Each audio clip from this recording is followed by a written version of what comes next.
Hello everyone, मैं हूं शुभम। तो वास्तविक संख्या को समझने से पहले हम समझ सकते हैं। वास्तविक संख्या को समझने से पहले हम लोग देखेंगे कि संख्याएं क्या होती हैं। संख्याएं संख्याएं दो प्रकार की होती हैं। एक है वास्तविक संख्या,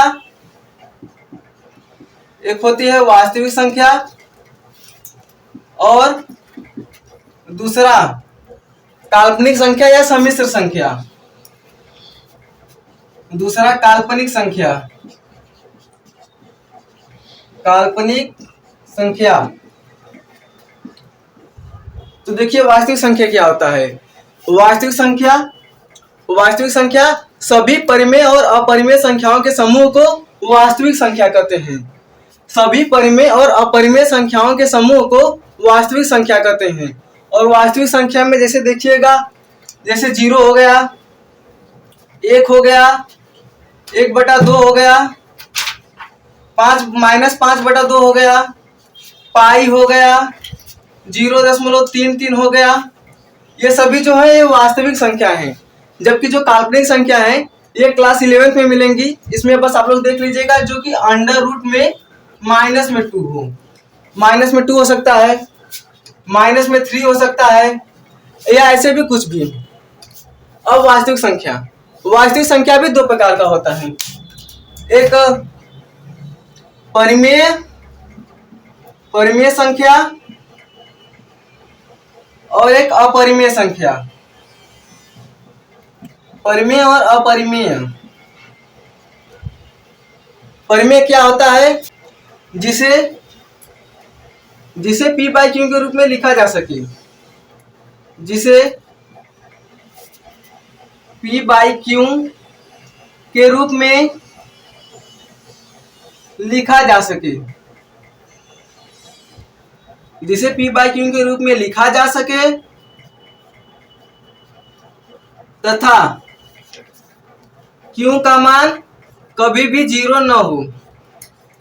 जिसे p/q के रूप में लिखा जा सके और q का मान 0 न हो। ठीक है।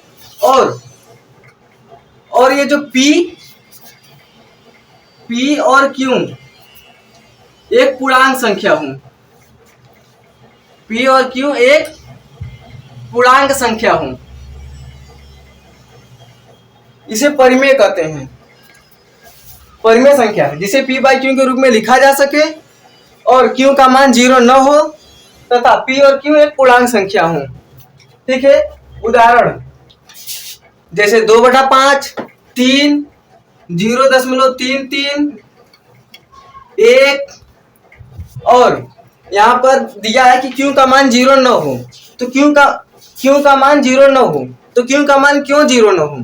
क्योंकि यदि देखिए ये जो 2/5 है, यदि यहाँ पर ये 2 अंश है और 5 हर है, और ये जो q है ये भी हर है। अगर 5 का मान 0 हो गया, देखिए जैसे यहाँ पर 2/5 है और 5, यानी कि 5 का मान अगर 0 हो गया तो फिर ये एक अपरिभाषित हो जाएगा, जो कि एक परिमेय संख्या नहीं होगा। इसीलिए यहाँ पर है q का मान 0 न हो। उसके बाद देखते हैं अपरिमेय संख्या। अपरिमेय संख्या जिसे p/q के रूप में न लिखा जा सके, जो करड़ी में हो। जैसे देखिएगा, जिसे p/q के रूप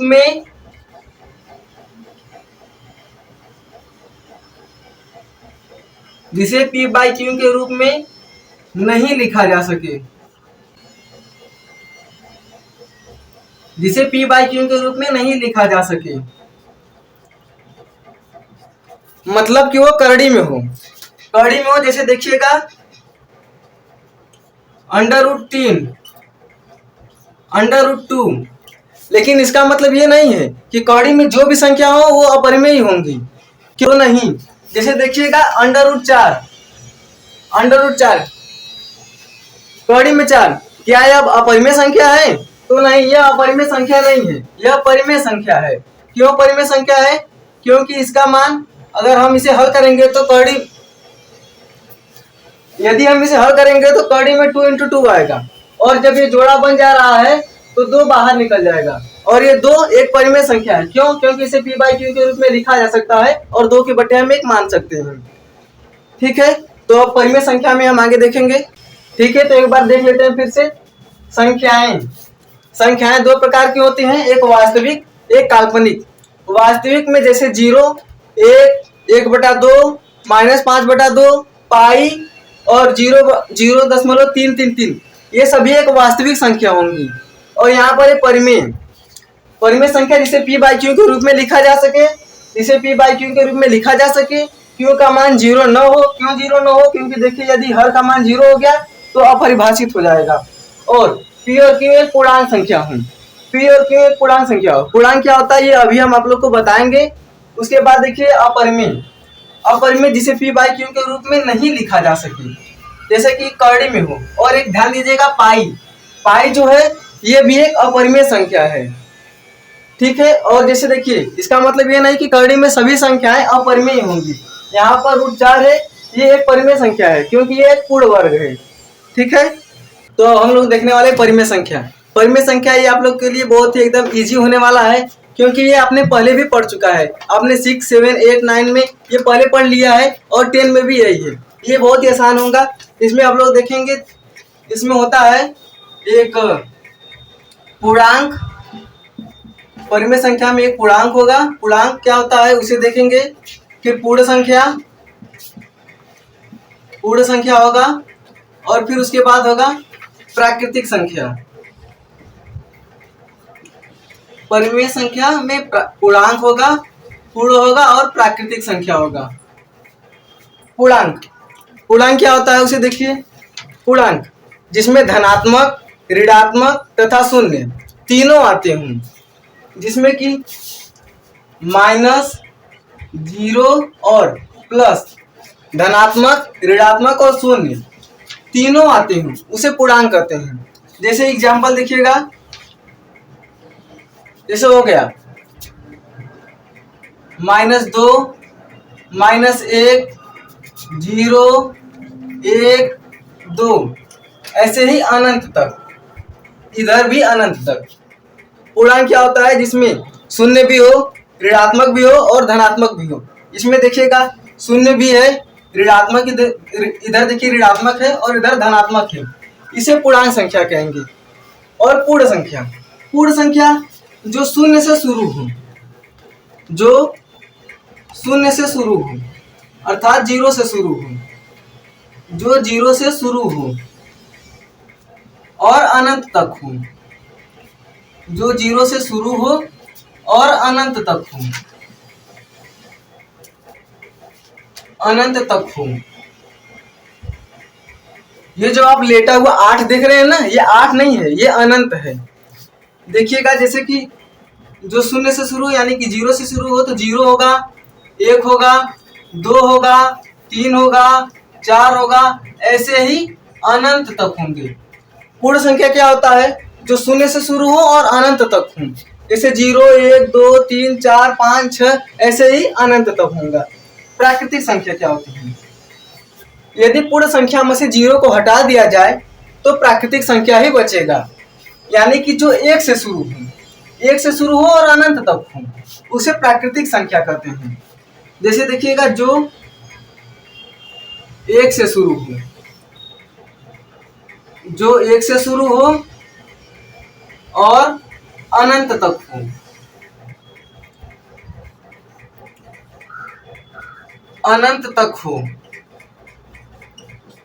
उसे प्राकृतिक संख्या कहते हैं। जैसे देखिएगा, 1 हो गया, 2 हो गया, 3, 4, 5, 6 ऐसे ही अनंत तक। ठीक है, तो ये प्राकृतिक संख्या होगी। अब देखिए, परिमेय संख्या में पूर्णांक होता है, पूर्ण संख्या होगा और प्राकृतिक संख्या होगा। पूर्णांक क्या होता है? जिसमें धनात्मक, ऋणात्मक तथा शून्य तीनों आते हैं, उसे पूर्णांक कहते हैं। जैसे -2, -1, 0, 1, 2 ऐसे ही अनंत तक ऋणात्मक, धनात्मक तथा शून्य तीनों आते हैं, उसे पूर्णांक कहते हैं। पूर्ण संख्या क्या होता है? जो शून्य से शुरू हो और अनंत तक हो, उसे पूर्ण संख्या कहते हैं। जैसे देखिए 0, 1, 2 ऐसे ही अनंत तक होंगे। प्राकृतिक संख्या क्या होता है? जो 1 से शुरू हो, यानी कि पूर्ण संख्या में यदि 0 को हटा दिया जाए तो हमारे पास प्राकृतिक संख्या ही बचता है जो 1 से शुरू हो और अनंत तक हो। जैसे कि 1 2 3 ऐसे ही करते करते अनंत तक चला जाए, ये होता है प्राकृतिक संख्या। अब देखते हैं सम संख्या। सम संख्या क्या होता है? सम संख्या, सम संख्या क्या होता है? वह संख्या जो 2 से पूर्णतः विभाजित हो। देखिएगा, वह संख्या जो 2 से पूर्णतः विभाजित हो।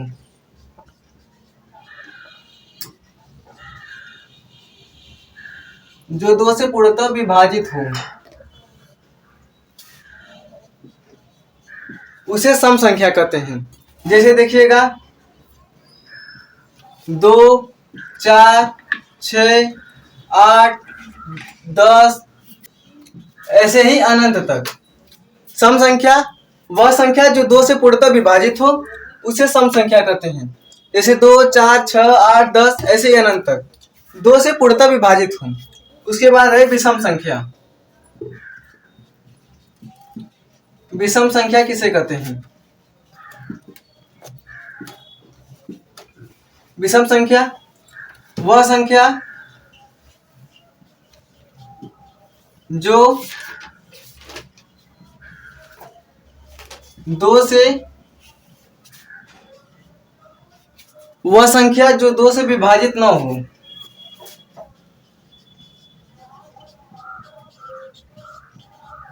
जो 2 से विभाजित न हो उसे विषम संख्या कहते हैं। जैसे देखिएगा 1 3 5 7 ऐसे ही अनंत तक सम संख्या और विषम संख्या। अब उसके बाद है भाज्य संख्या। भाज्य संख्या, भाज्य संख्या क्या होता है? वह संख्या जो 1 से कटे, स्वयं से कटे तथा किसी अन्य संख्या से भी कटे। तब तक आप लोग कमेंट में बताइए कि सबसे छोटी भाज्य संख्या क्या है। भाज्य संख्या वह संख्या जो 1 से विभाजित हो, 1 से, स्वयं से तथा अन्य दूसरी संख्या से, अन्य दूसरी संख्या से भी विभाजित हो। अन्य दूसरी संख्या से भी विभाजित हो उसे भाज्य संख्या कहते हैं। सबसे छोटी भाज्य संख्या क्या होती है? सबसे छोटी भाज्य संख्या क्या 1 हो सकती है? नहीं, क्योंकि 1 से विभाजित है और स्वयं से विभाजित है और किसी अन्य संख्या से विभाजित नहीं है। 2 हो सकती है, 2 भी सबसे छोटी भाज्य संख्या नहीं हो सकती है। 3 भी सबसे छोटी भाज्य संख्या नहीं होंगी, क्योंकि देखिए 3 जो है वो 3 से यानी स्वयं से विभाजित हो रहा है और 1 से विभाजित हो रहा है और अन्य किसी भी संख्या से विभाजित नहीं हो रहा है, इसलिए यह सबसे छोटी भाज्य संख्या नहीं होंगी। तो सबसे छोटी भाज्य संख्या क्या होंगी? सबसे छोटी भाज्य संख्या 4 होती है। सबसे छोटी भाज्य संख्या 4 होती है। तो 4 हो गया, 6 हो गया, 8 हो गया, 9 हो गया और ऐसे ही अनंत। 4 देखिए 1 से भी विभाजित हो रहा है, 2 से भी विभाजित हो रहा है और स्वयं से यानी 4 से भी विभाजित हो रहा है, इसलिए 4 सबसे छोटी भाज्य संख्या है। 4 जो है सबसे छोटी भाज्य संख्या है। सबसे छोटी भाज्य संख्या। अब उसके बाद देखेंगे अभाज्य संख्या। अभाज्य संख्या क्या होता है? अभाज्य संख्या, अभाज्य संख्या वह संख्या जो स्वयं से और 1 से विभाजित हो उसे अभाज्य संख्या कहते हैं। जैसे देखिएगा वह संख्या जो एक से तथा स्वयं से विभाजित हो।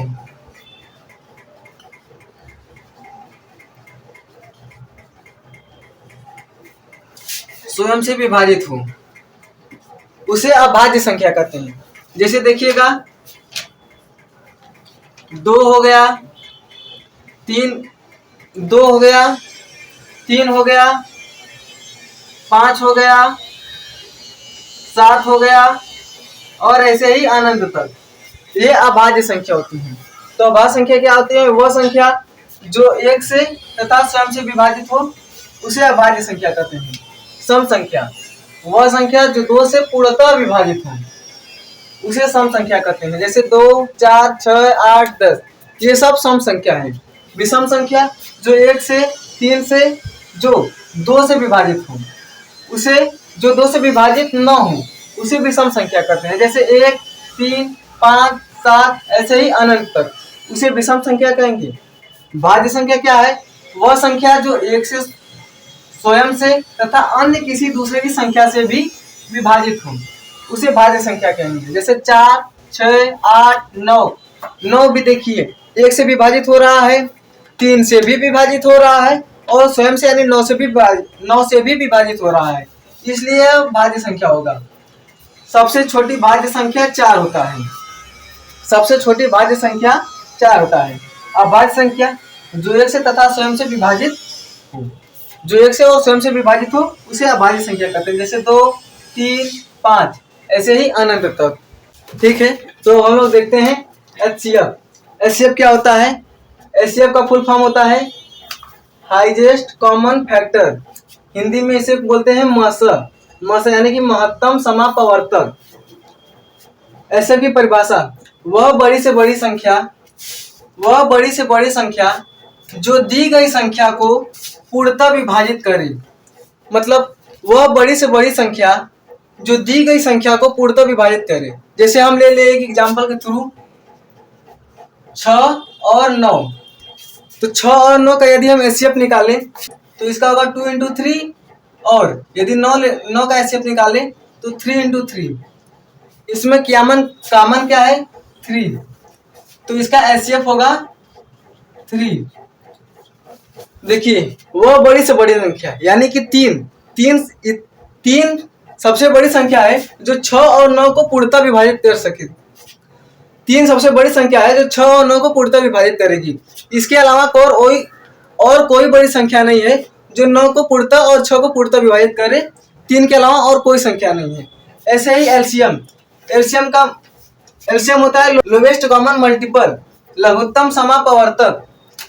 वह छोटी से छोटी संख्या जो दी गई संख्या से पूर्णतः विभाजित हो। इसमें ध्यान दीजिएगा, यहाँ पर को है और यहाँ पर से है, यही में देखिए कंफ्यूजन होती है आप लोग को। यहाँ पर वो बड़ी से बड़ी संख्या जो दी गई संख्या को पूर्णतः विभाजित करे और यहाँ पर वह छोटी से छोटी संख्या जो दी गई संख्या से पूर्णतः विभाजित हो। जैसे बीसी को ले लीजिए 6 और 9 का। 6 और 9 का यदि हम एलसीएम निकालें तो 6 और 9 का एलसीएम निकालें तो इसका एलसीएम होगा 9 का यदि हम एलसीएम निकालें तो इसका एलसीएम क्या होगा 2 into 3 into 3, यानी कि इसको यदि हम एलसीएम निकालेंगे तो 2 into 3 into 3 आएगा। इसका गुणा करने पे 18 आएगा। तो 18 वह सबसे छोटी संख्या है जो दी गई संख्या से पूर्णतः विभाजित होगी। इससे छोटी और कोई संख्या नहीं है जो इससे पूर्णतः विभाजित हो सकती है। यहाँ पर छोटे से छोटे संख्या है जो दी गई संख्या से पूर्णतः विभाजित हो।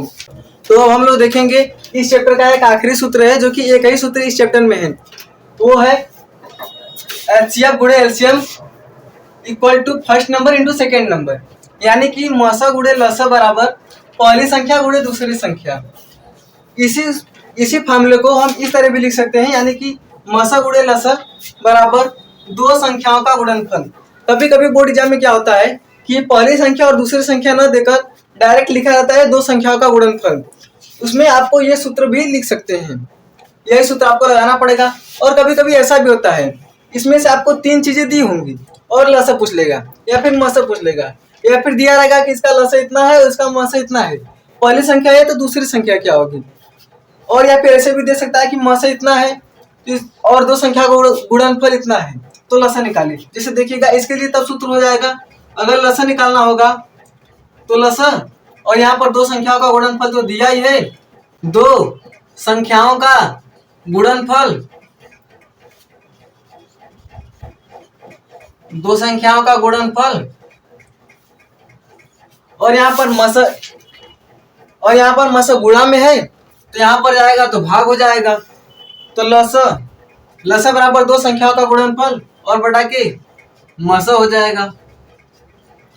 ऐसे भी सूत्र को लिख सकते हैं। इसी तरह अगर मस पूछा रहेगा तो मस यहीं पर रहने देंगे और दो संख्याओं का गुणनफल और यहाँ पर गुणा में लस है तो यहाँ पर लस हो जाएगा और यहाँ पर मस हो जाएगा।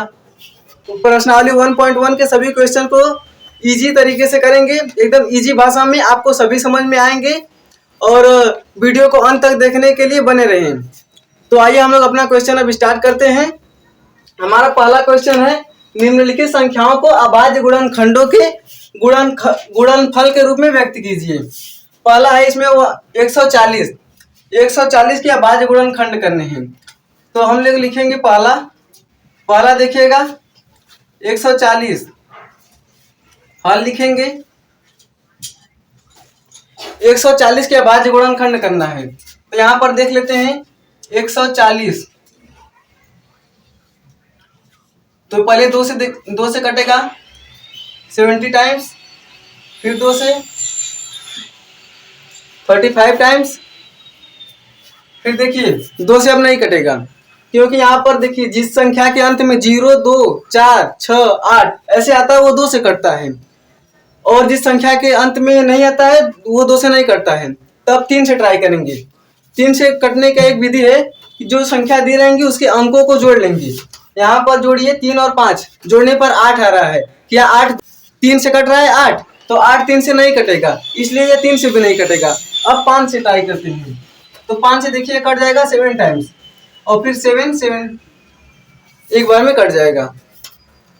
तो इसमें 140 का अभाज्य गुणनखंड, तो देखिए इसे लिखेंगे कैसे। पहले लिखेंगे 140 के अभाज्य गुणनखंड। देखिए यहाँ पर लिखना मैटर करता है, आप कैसे लिख रहे हैं, क्या लिख रहे हैं वो ज्यादा मैटर करेगा, क्योंकि जो एग्जामिनर है वो आपकी कॉपी को चेक करेगा। अभाज्य गुणनखंड यहाँ से लिखेंगे 2 × 2 × 5 × 7, ये हो गया। लेकिन इसमें क्या है, यहाँ पर दो बार है तो इसका वर्ग कर देंगे, 2 का वर्ग × 5 × 7, यही इसका आंसर होगा। जैसे किसी भी संख्या का ये सब संख्या दी है तो इसका अभाज्य गुणनखंड करना है तो पहले ऐसे निकाल लेंगे, फैक्टर विधि से निकाल लेंगे, फिर उसका लिखेंगे कि 140 का अभाज्य गुणनखंड और उसका जो गुणनखंड किए रहेंगे वो लिखेंगे, और कोई संख्या 2 बार रहेगा तो उसका वर्ग कर देंगे, 3 बार रहेगा तो क्यूब कर देंगे, और ऐसे ये इसका आंसर हो गया।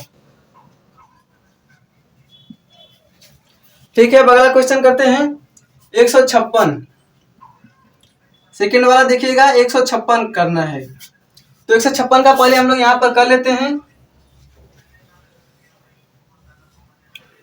2 से कटेगा, यहाँ पर 6 है, 2 से कटेगा, 2 7 जा 40 और 2 8 जा 16, फिर 2 से 2 3 जा 6, फिर 2 9 जा 18। अब 2 से नहीं कटेगा, अब देखिए 3 से कटेगा, क्यों, क्योंकि इसको जोड़िए 9 और 3 12 आएगा, और 12 3 से कट जाता है, ये आपने पहले भी कर लिया होगा, लेकिन यहाँ पर भी देखिए एकदम बेसिक से 3 से कटेगा तो 13 टाइम्स, फिर 13 अभाज्य संख्या है तो एक बार में, तो 156 के अभाज्य गुणनखंड, तो हल लिखेंगे 156 के अभाज्य गुणनखंड, 156 के अभाज्य गुणनखंड, तो 156 के अभाज्य गुणनखंड करने पर आया है 2 × 2 × 3 × 13। यहाँ पर लिखेंगे 2 × 2 × 3 इंटू 13। अब यहाँ पर फिर देखिएगा ये जो 2 है 2 बार है, तो इसे लिख लेंगे 2 का वर्ग इंटू 3 इंटू 13, और ये आ गया इसका आंसर। तो 140 के भाज्य गुणनखंड करने के लिए पहले इसका गुणनखंड कर लेंगे, फिर उसके बाद लिखेंगे कि 140 के अभाज्य गुणनखंड, क्योंकि आप अभाज्य गुणनखंड कर रहे हैं इसलिए लिखना जरूरी है। और फिर हो जाएगा जो आया रहेगा 2 इंटू 2 इंटू 5 इंटू 7, और फिर देखिए 2 बार है तो इसका वर्ग हो जाएगा, और 5 इंटू 7 हो गया। ऐसे ही 156 है तो 156 का करने पर ये आया है, तो इसका अभाज्य गुणनखंड लिखेंगे 2 इंटू 2 इंटू 3 इंटू 13, 2 का वर्ग इंटू 3 इंटू 13। तो आप लोग स्क्रीनशॉट ले लीजिए, मैं थोड़ा हट जाता हूं।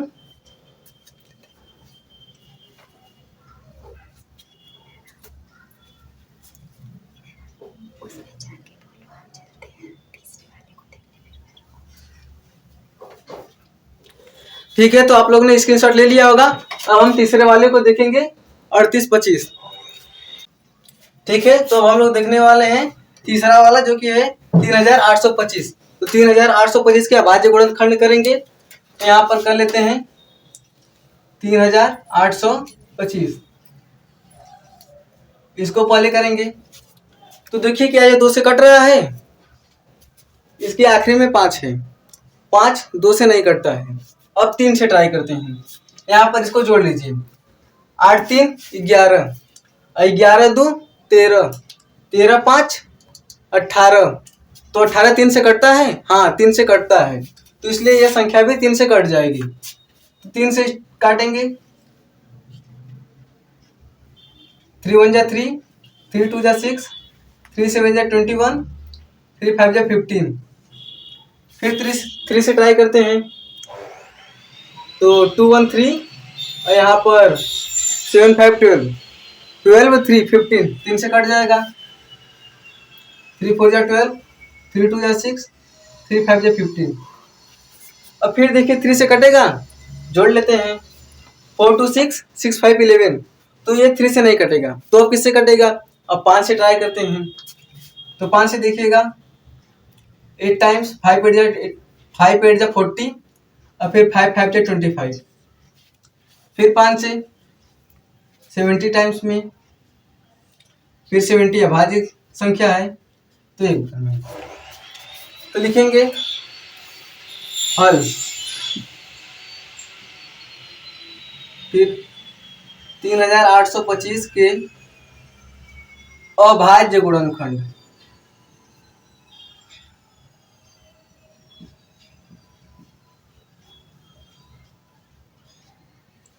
अभाज्य गुणनखंड। तो ये फिर 3 इंटू 3 इंटू 5 इंटू 5 इंटू 17। अब यहाँ पर देखिएगा 3 2 टाइम्स है, तो 3 का वर्ग, 5 5 का स्क्वायर, फिर 17, ये हो गया। सेम बिल्कुल वैसे ही करना है, बस आपको पहले इसका फैक्टर कर लेना है, फिर उसके बाद इसका आंसर लिख देना है। ये इसका आंसर हो गया। अब उसके बाद नेक्स्ट देखते हैं 5005, इसका भी कर लेते हैं।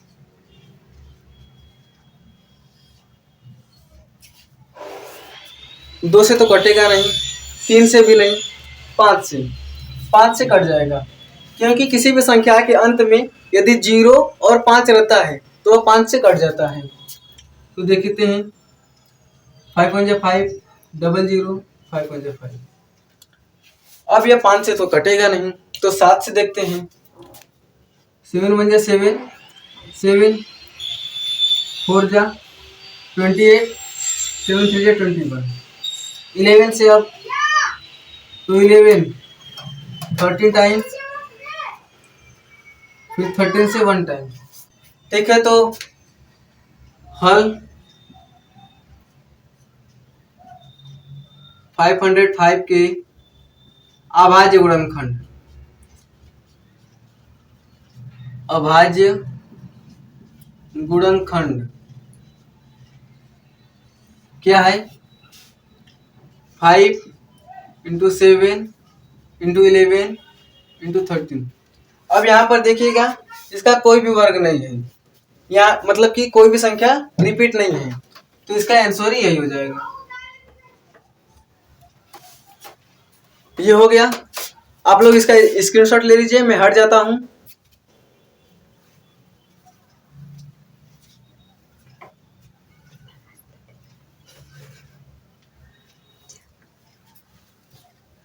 ठीक है, तो आप लोग ने स्क्रीनशॉट ले लिया होगा।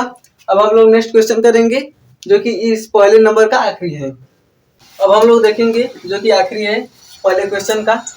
तो इसका अभाज्य गुणनखंड करते हैं 7429। ये देखिए 2 से तो कटेगा नहीं, 3 से भी ऐड कर लेते हैं। 7 4 11, 11 9 20 और 20 और 2 22 हो जाएगा। 3 से भी नहीं कटेगा, 5 से भी नहीं कटेगा, 7 से भी नहीं कटेगा, 11 से भी चेक कीजिए, नहीं कटेगा। ये तब कटेगा किससे? ऐसे ही आपको ट्राई करते जाना है। ये कटेगा 17 से, तो 17 से देखते हैं 4 टाइम्स में। 17 4 68, 8 बचा, यहाँ पर 6 बचा, 62। 3 टाइम्स 51, फिर यहाँ पर 51,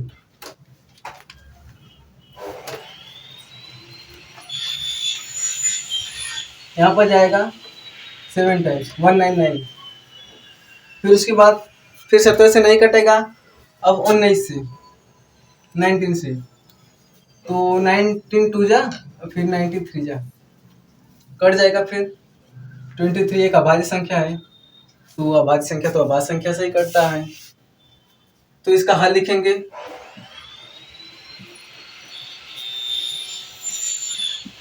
7429 के अभाज्य गुणनखंड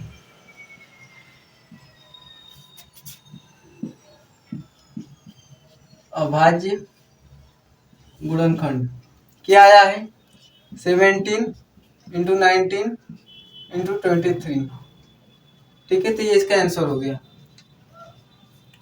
आपको करना कुछ नहीं है, ऐसे अगर क्वेश्चन दिया रहेगा और बोलेगा कि अभाज्य गुणनखंड के गुणनफल के रूप में व्यक्त कीजिए, तो यहाँ पर गुणनफल के रूप में भी व्यक्त है और इसका अभाज्य गुणनखंड ये आपने पहले भी किया होगा, बहुत बार एचसीएफ एलसीएम निकालने के लिए आपने ऐसा किया है, तो इसमें आपको डरने की कोई बात नहीं है, ऐसे ही साधारण से कर लेंगे। उसके बाद यहाँ पर देखिए लिख लीजिएगा, थोड़ा अच्छे से लिखिएगा कि एग्जामिनर को लगे नहीं लड़का पढ़ने वाला है। यहाँ पर क्या है, इसके अभाज्य गुणनखंड करने पर, तो अभाज्य गुणनखंड पर हमारा आया है 17 इंटू 19 इंटू 23, तो ऐसे हमारा हो गया। तो आप लोग स्क्रीनशॉट ले लीजिए।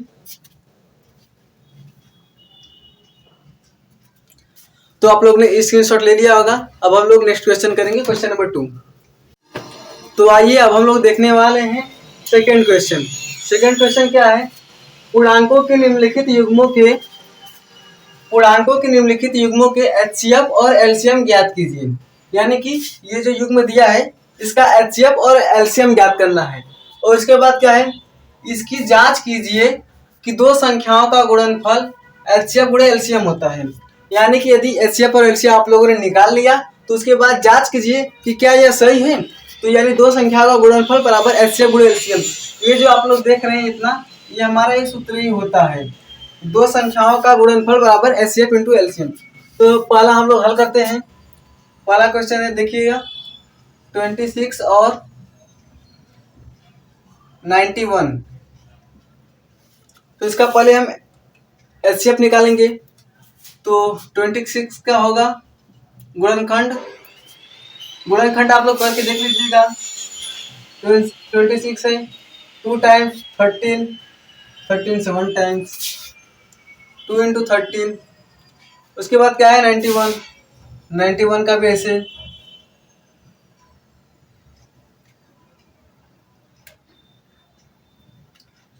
7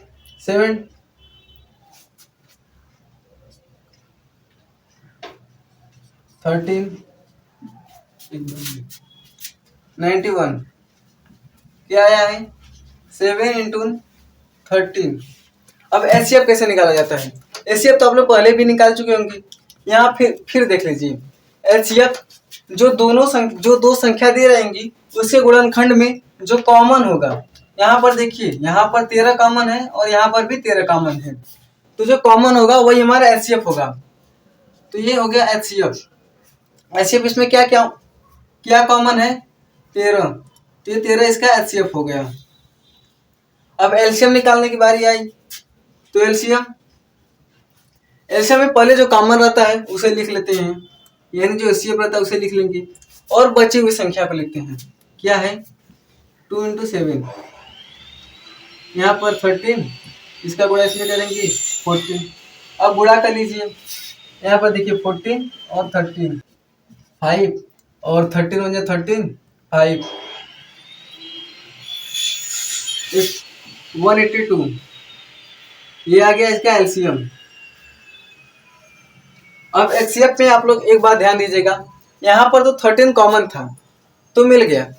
कोई ऐसा भी क्वेश्चन आएगा जिसमें कोई कॉमन नहीं होगा, तो यदि कोई कॉमन नहीं होगा तो उसमें एक संख्या है जो कि 1 है, वो कॉमन होगा। तो अगर यहाँ पर 13 × 1 हम लिखते हैं तो भी गलत नहीं होता, क्योंकि 13 का गुणा में करेंगे तो 13 ही आएगा। इसलिए यदि किसी संख्या में अगर कोई कॉमन नहीं है तो वहां पर एचसीएफ 1 होगा। अब इसके बाद इसकी जांच करना है। यहाँ पर देखिए लिखा है, इसकी जांच कीजिए कि दो संख्याओं का गुणनफल ऐसे गुणे एलसीएम होता है। तो हम लोग यहाँ पर जांच कर लेते हैं, लिखेंगे जांच। जांच में क्या है हमारे पास? दो संख्याओं का गुणनफल, तो फिर लिखेंगे दो संख्याओं का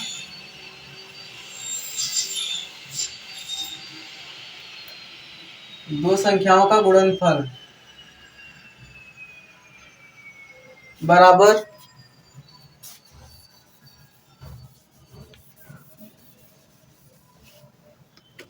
एचसीएफ इंटू एलसीएम।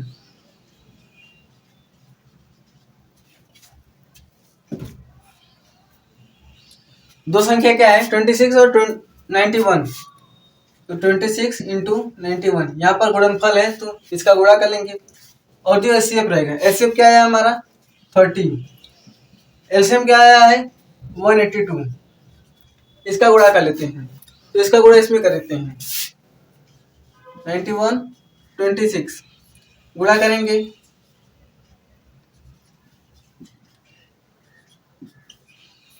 यहाँ पर 6, 4 2 6, 8 5 13, यहाँ पर 1 1 2, ये आ गया।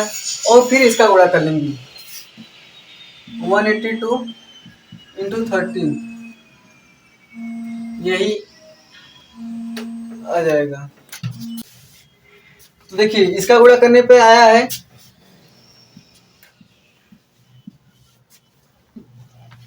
और इसका गुणा करने पे आया है, ये दोनों बराबर हैं, यानी कि जो एलएचएस है वो आरएचएस के बराबर है।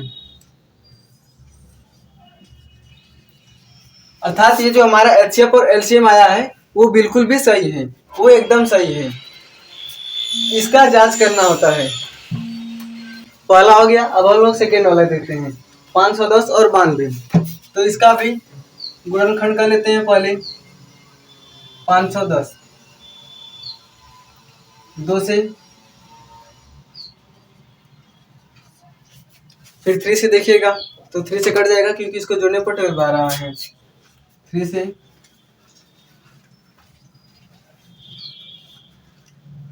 5 से, फिर 17 से। तो लिख लेते हैं। हाँ देखिएगा क्या आया है? 2 × 3 × 5 × 17,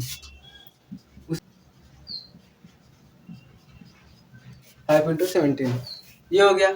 इसी तरह 92 का कर लेंगे, तो उसका भी यहीं पर कर लेते हैं, यहीं पर कर लेते हैं। 2 से,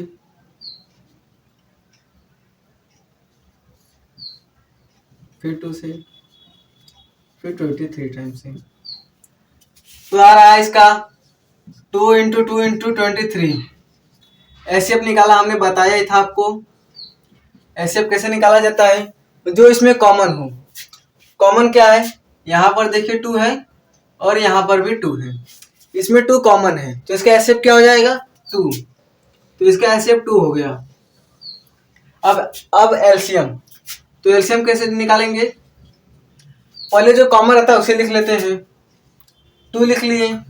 अब उसके बाद देखिए यहाँ पर क्या क्या बच रहा है, 3 5 17, 3 इंटू 5 इंटू 17, और क्या है यहाँ पर 2 इंटू 23, ये भी बच रहा था।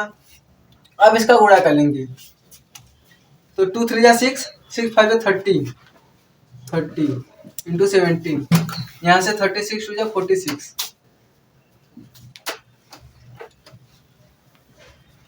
5 10 इंटू 46। अब इसका गुणा कर लेते हैं,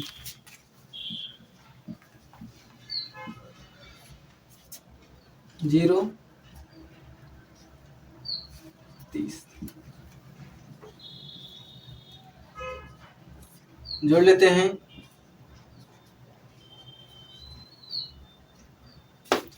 आ गया। ये इसका एलसीएम आ गया। एलसीएम क्या है? 23,460। अब इसका जांच कर लेते हैं, क्या यह हमारा सही आया है या फिर गलत। तो लिखेंगे जांच। जांच क्या है? दो संख्याओं का गुणनफल,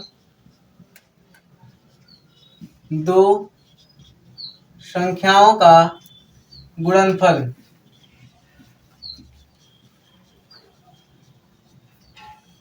दो संख्याओं का गुणनफल बराबर क्या होता है? HCF into LCM.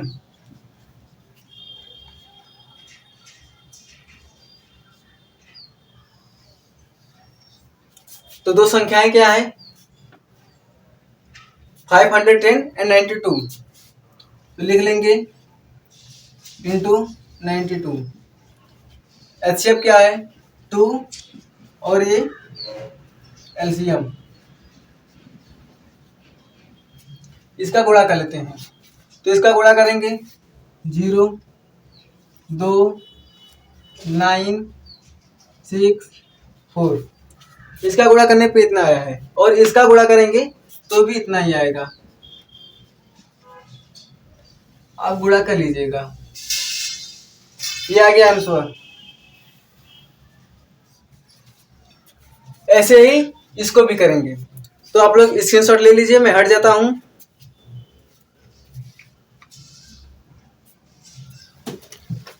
तो अब थर्ड वाला करते हैं, देखते हैं।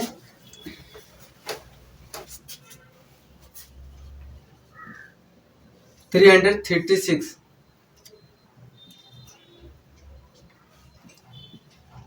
टू टाइम्स में 2,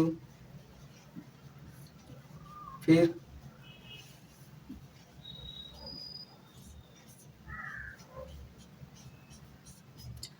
आप लोगों ने इसे पहले भी कर लिया होगा, इसलिए मैं थोड़ा तेज कर रहा हूं।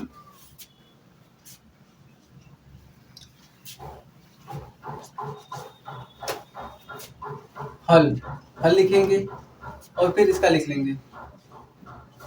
क्या आया है? 2 इंटू, देखिए 2 इंटू 2 इंटू 2 इंटू 2 4 बार है, फिर 3 इंटू 7, 1 2 3 4, फिर 3 इंटू 7। इसी तरह 54 का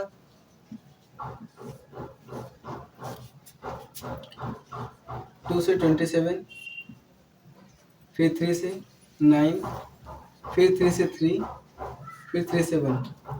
इसका आया है 54 का 2 into 3 into 3 into 3, 2 into 3 into 3 into 3। अब एचसीएफ निकालने के लिए इसमें कॉमन क्या है वो देखेंगे। तो यहाँ पर भी 2 है और यहाँ पर भी 2 है। और एक चीज है, यहाँ पर देखिए 3 है और यहाँ पर भी 3 है। तो एचसीएफ निकाल लेंगे। एचसीएफ हो जाएगा 2 इंटू 3 इक्वल 6। एलसीएम देख लेंगे।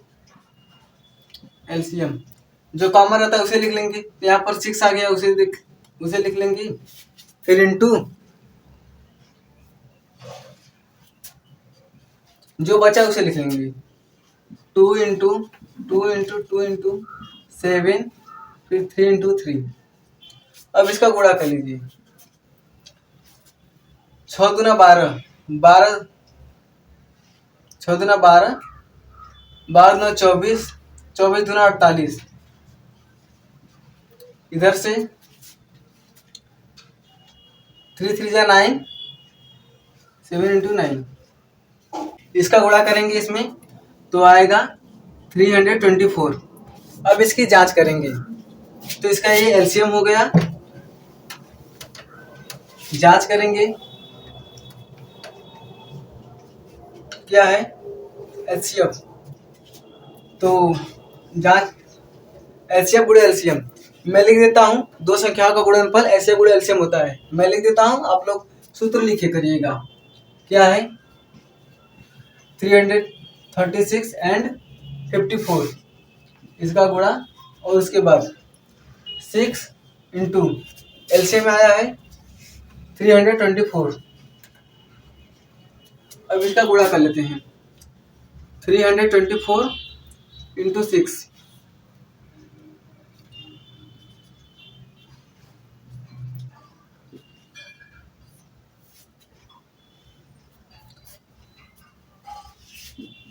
18144। इसका भी गुणा करेंगे उतना ही आएगा 18,144। ये देखिए जांच हो गया। ये तीनों क्वेश्चन मैंने बता दिया, करना कुछ नहीं था, पहले एचसीएफ और एलसीएम निकाल लेना था। तो देखिए हमने पहले एचसीएफ और एलसीएम निकाल दिया। एचसीएफ इसका 6 आया है, एलसीएम 324 आ गया। फिर इसका जांच करने के लिए दो संख्याओं का गुणनफल एचसीएफ गुणे एलसीएम करते हैं। पहली संख्या हमारी है 336 और फिर 54, ये हो गया, और एचसीएफ 6 और इसका एलसीएम 324। इसका इसमें गुणा किया इतना आ गया, और फिर इसका इसमें गुणा किया ये आ गया। तो ऐसे ही ये क्वेश्चंस हल होंगे। आप लोग स्क्रीनशॉट ले लीजिए, मैं थोड़ा साइड हट जाता हूँ। ठीक है, तो आप लोगों ने स्क्रीनशॉट ले लिया होगा। अब हम लोग नेक्स्ट क्वेश्चन करेंगे, क्वेश्चन नंबर 3। तो आइए अब हम लोग तीसरा वाला करते हैं।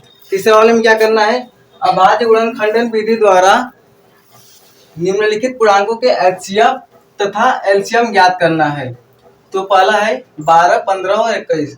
आइए इसे करते हैं। पहला 12, 15 और 21। तो इसका एचसीएफ और एलसीएम निकालना है। तो इसका एचसीएफ पहले निकाल लेते हैं। तो यहाँ पर निकाल लेंगे 12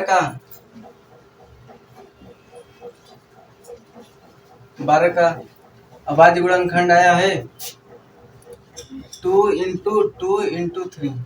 देखिए 12 का यहाँ पर 2 इंटू 2 इंटू 3 आया है। और इसके बाद 15, तो 15 का देखते हैं।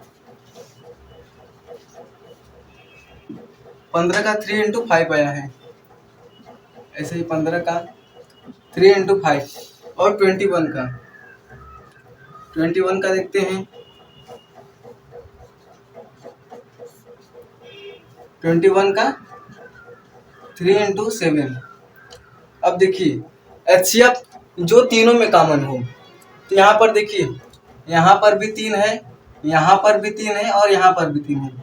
इसके अलावा कोई और इसमें कॉमन है? इसके अलावा इसमें कोई और कॉमन नहीं है, सिर्फ 3 है। तो इसका एचसीएफ हो जाएगा 3। एलसीएम इसका 3 हो गया। अब हमें एलसीएम निकालना है। एलसीएम, तो एलसीएम में क्या करना होता है, पहले जो कॉमन रहता है उसे लिख लेते हैं, फिर जो बचा रहता है उसे लिख के गुणा कर देते हैं। तो एलसीएम देखिएगा, एलसीएम पहले 3 लिख लेते हैं, उसके बाद 2 इंटू 2 इंटू 5 इंटू 7। अब इसका गुणा कर लेते हैं। तो 3 दूना 6, 6 दूना 12, 12 5 60, 60 गुणे 7। इसका गुणा इसमें करेंगे 420 आएगा। इसका एलसीएम हो गया 420। देखिए इसमें आप लोग को कुछ नहीं करना है, बस क्या है, एचसीएफ रहेगा तो अभाज्य गुणनखंड विधि कर लेंगे, और जो कॉमन रहेगा उसका एचसीएफ निकाल लेंगे। और एलसीएम में क्या करना है, जो पहले कॉमन रहता है उसे पहले लिख लेते हैं। जो यहाँ पर कॉमन है देखिए उसे लिख लिए, फिर जो ये बच्चा है, ये बच्चा है, ये और ये, इसे लिख लेंगे, और उसके बाद गुणा कर देंगे। इसका गुणा करने पे 420 आएगा। यही इसका आंसर हो गया। अब उसके बाद सेकेंड वाला देखते हैं। सेकेंड वाला क्या है, 17, 23 और 29। इसमें देखिए ये तीनों जो है, इसमें देखिए एक चीज, ये तीनों जो है वो सभी अभाज्य है, वो सभी अभाज्य संख्या है। तो अभाज्य संख्या का, अभाज्य संख्या वे होती हैं जो एक से कटती हैं और स्वयं से कटती हैं। तो ये जो 17 है ये एक से कटेगा और स्वयं से कटेगा। क्या किसी और संख्या से कटेगा? नहीं, ये किसी और संख्या से नहीं कटेगा। ये 23 और 29 ये सभी एक अभाज्य संख्या है। तो अभाज्य संख्याओं का एक चीज याद रखिएगा कि जो अभाज्य संख्या होती हैं, अभाज्य संख्या का मौसा सिर्फ एक होता है। तो यहाँ पर अभाज्य संख्या है, तो अभाज्य संख्या यहाँ पर 17 × 1 हो जाएगा।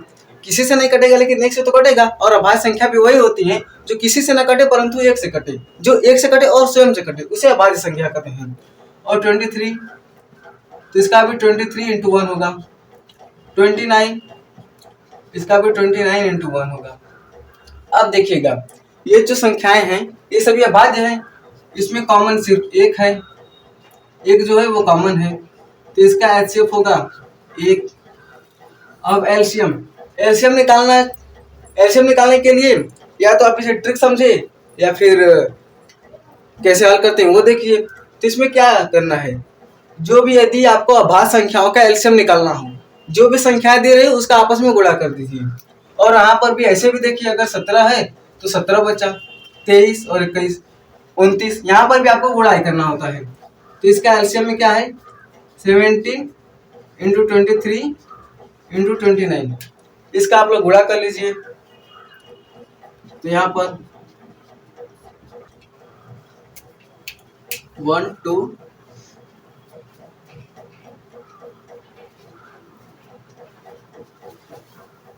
फिर और देखिए इसका गुणा इसमें करेंगे 29 में,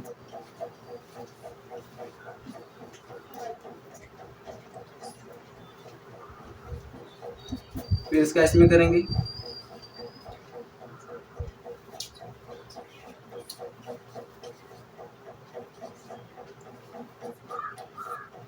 इसका एलसीएम आएगा 11,339। इसका एलसीएम हो गया 11,339, ये इसका आंसर हो गया। इसमें भी वैसे ही करना है जैसे इसमें करना था।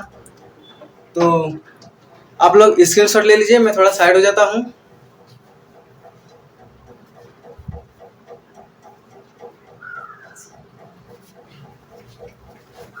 तो आप लोग ने स्क्रीनशॉट ले लिया होगा, मैं थर्ड वाला करने जा रहा हूँ। इसका HCF और LCM निकालते हैं। तो 8 का गुणनखंड करेंगे, अभाज्य गुणनखंड, और 9 का, ऐसे ही 25 का। इसका HCF। अब इसमें देखिए HCF निकालने के लिए जो कॉमन रहता है उसे लेते हैं। यहाँ पर तो कुछ कॉमन नहीं है, यहाँ पर न तो 2 है, यहाँ पर 2 है तो इसमें 2 नहीं है, इसमें नहीं है, 3 है इसमें भी नहीं है। तो इसका HCF क्या होगा? मैंने आप लोग को पहले भी बताया था कि HCF निकालने के लिए जो कॉमन रहता है उसे देखते हैं। लेकिन यहाँ पर अगर कुछ कॉमन नहीं है तो एक, यदि मैं इसका गुणा 1 से कर दूं कुछ फर्क पड़ेगा? नहीं। इसमें कर दूं तो भी नहीं, और इसमें कर दूं तो भी नहीं। ये आप लोग नहीं लिखेंगे फिर भी चलेगा, समझाने के लिए मैंने लिख दिया है। तो इसमें देखिए कॉमन 1 है, तो इसका HCF 1 हो जाएगा। और एलसीएम निकालने के लिए तो इसका एलसीएम देखिए जो है उसे लिखिए 2 × 2 × 2, और फिर इसमें 3 × 3 और 5 × 5 गुणा कीजिएगा। 2 दूनी के 4, 4 दूनी 8, 8 पचे 40, 40 पचे 200, और यहाँ पर 3 × 3 9, इसका गुणा करेंगे 1800, इसका एलसीएम हो जाएगा 1800। इसमें आप लोग को एक चीज ध्यान देना है कि यदि किसी भी संख्या में, यहाँ पर देखिए अभाज्य संख्या नहीं है फिर भी इसमें कुछ कॉमन नहीं है, तो इसलिए यदि कुछ कॉमन नहीं होगा तो एक सभी में रहता है, तो इसका HCF 1 हो जाएगा। तो आप लोग स्क्रीनशॉट ले लीजिए इसका भी। तो हम लोग इसे देखते हैं। इस क्वेश्चन में क्या है दिया है, HCF 306 और 657 का HCF जो है 9 है, और इसका एलसीएम हमें ज्ञात करना है। हाँ देखते हैं। अब इसमें कुछ लोग क्या करते हैं कि इसका एचसीएफ दिया है और एलसीएम दिया है, उनको इससे कुछ मतलब नहीं होता है। वो क्या करेंगे, यहाँ पर डायरेक्ट लिखेंगे 306, फिर 657 लिखेंगे, उसका ऐसे करके एलसीएम निकाल लेते हैं। तो ऐसे आप लोग को अब नहीं करना है। पहले आप लोग कर रहे थे 6, 7, 8 में थे तो ऐसे कर रहे थे, लेकिन यहाँ पर हम लोग ने जो फार्मूला वाला क्लास किया था, मतलब पूरा आपको बेसिक कॉन्सेप्ट बताया था, उसमें एक फार्मूला बताया था, आप लोग को याद होगा, आप लोग ने उस वीडियो को देखा ही होगा। उसमें क्या था, HCF into LCM equal to पहली संख्या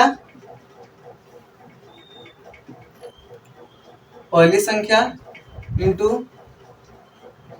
दूसरी संख्या। ये जो क्वेश्चन है, इसी क्वेश्चन पर, इसी फार्मूला पर ये क्वेश्चन सॉल्व होगा। तो इसका देखिए, ये दो संख्या है, एक है 306 और एक है 657। इसका एचसीएफ 9 दिया है, तो एचसीएफ जो है वो 9 है, और इसका एलसीएम हमें ज्ञात करना है। तो एलसीएम का एलसीएम लिख लेंगे। अब इसमें पहली संख्या 306 है, तो 306 हो गया, और दूसरी संख्या क्या है 657। यहाँ पर देखिए पहली संख्या, ये दूसरी संख्या, तो यहाँ पर ये देखिए गुणा में इधर जाएगा, भाग हो जाएगा। एलसीएम यहाँ पर 306 और 657 और बटे में 9। तो आप लोग इसमें गुणा मत कीजिएगा। ये देखिए इसका एचसीएफ है, तो ये दोनों संख्याएं 9 से कटेंगे ही, तो इसे काट लेते हैं। इसे काटेंगे, 9 7 63, 2 27, 9 3 27। इसका आप गुणा कर लीजिए, तो 306 और 73, इसका गुणा करेंगे,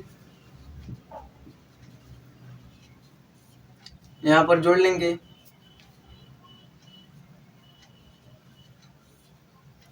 इसका 22,338, तो इसका जो एलसीएम आएगा 22,338, ये इसका एलसीएम आ गया, और यही हमें ज्ञात करना था। ये इसका आंसर हो गया। ये जो एक सूत्र है, ये आप लोग को याद होना चाहिए। क्या है इसमें, देखिए एचसीएफ इंटू एलसीएम और पहली संख्या दूसरी संख्या, ये एक छोटा सूत्र है, और ये पहला चैप्टर वास्तविक संख्या, इसमें एक यही सूत्र है। और इस पे एक क्वेश्चन, ये क्वेश्चन आप लोग के लिए इम्पोर्टेंट भी है, क्योंकि ये क्वेश्चन आता है, कई बार पूछा है बोर्ड एग्जाम में। तो इसका एचसीएफ गुणे एलसीएम और पहली संख्या दूसरी संख्या हो गया।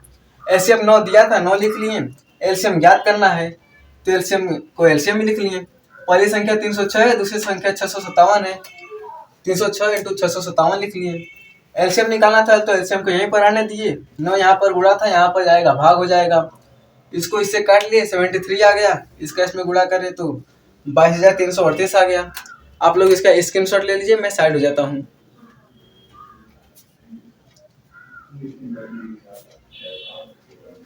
तो हम लोग नेक्स्ट क्वेश्चन करेंगे, क्वेश्चन नंबर 5। तो आइए अब हम लोग अगला करते हैं, क्वेश्चन नंबर 5। इसमें क्या करना है, जांच कीजिए कि क्या किसी प्राकृतिक संख्या n के लिए संख्या 6 की पावर n अंक शून्य पर समाप्त हो सकती है। प्राकृतिक संख्या, इसमें है प्राकृतिक संख्या वह संख्या जो शून्य से, जो 1 से शुरू हो और अनंत तक हो, यानी कि 1 से शुरू हो। यहाँ पर देखिए, यदि यहाँ पर दिया है 6 की पावर n, ये समझा रहा हूँ अभी बस, 6 की पावर n, यदि n बराबर हम लोग 1 रख ले, तो 6 की पावर 1 इंटू ये 6 आएगा।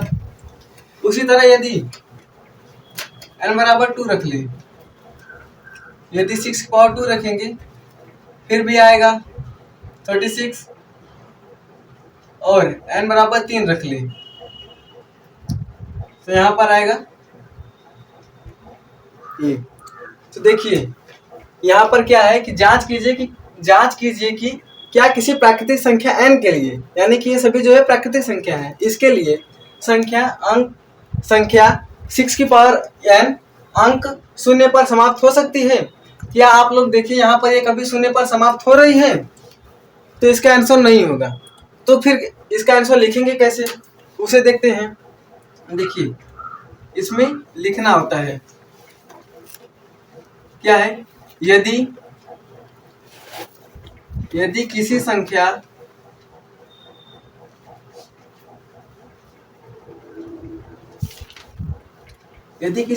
का अंक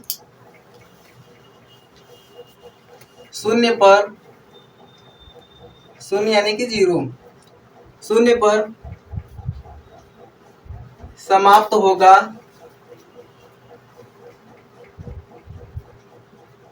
होगा तो उसके गुणनखंड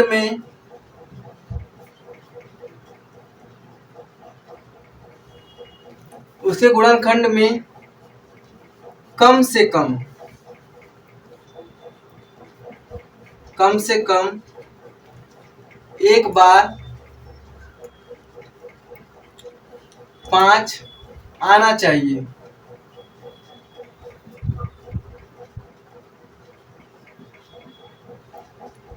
यदि किसी संख्या का अंक शून्य पर समाप्त होगा तो उसके गुणनखंड में कम से कम एक बार 5 आना चाहिए। यहाँ पर देखिए,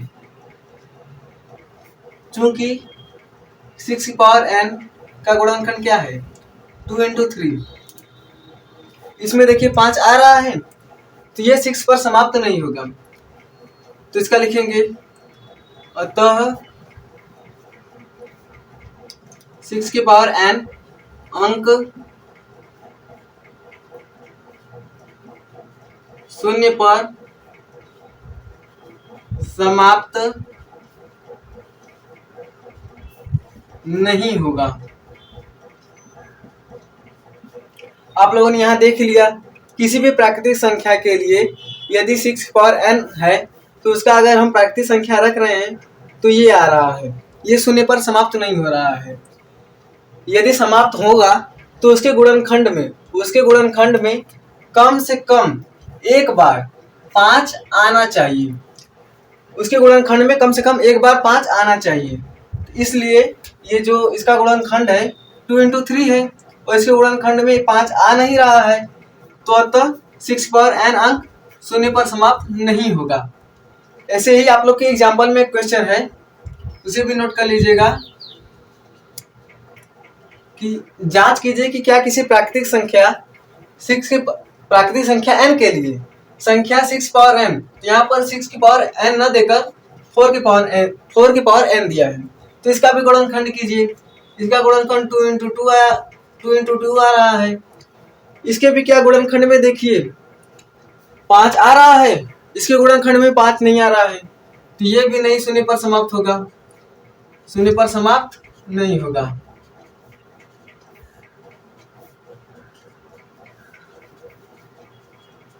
ये आप लोग का एग्जाम्पल का एक क्वेश्चन था, ये भी कभी कभी बोर्ड एग्जाम में आ जाता है।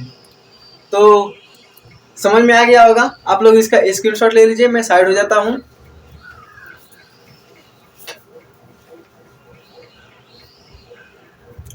आप लोगों ने स्क्रीनशॉट ले लिया होगा।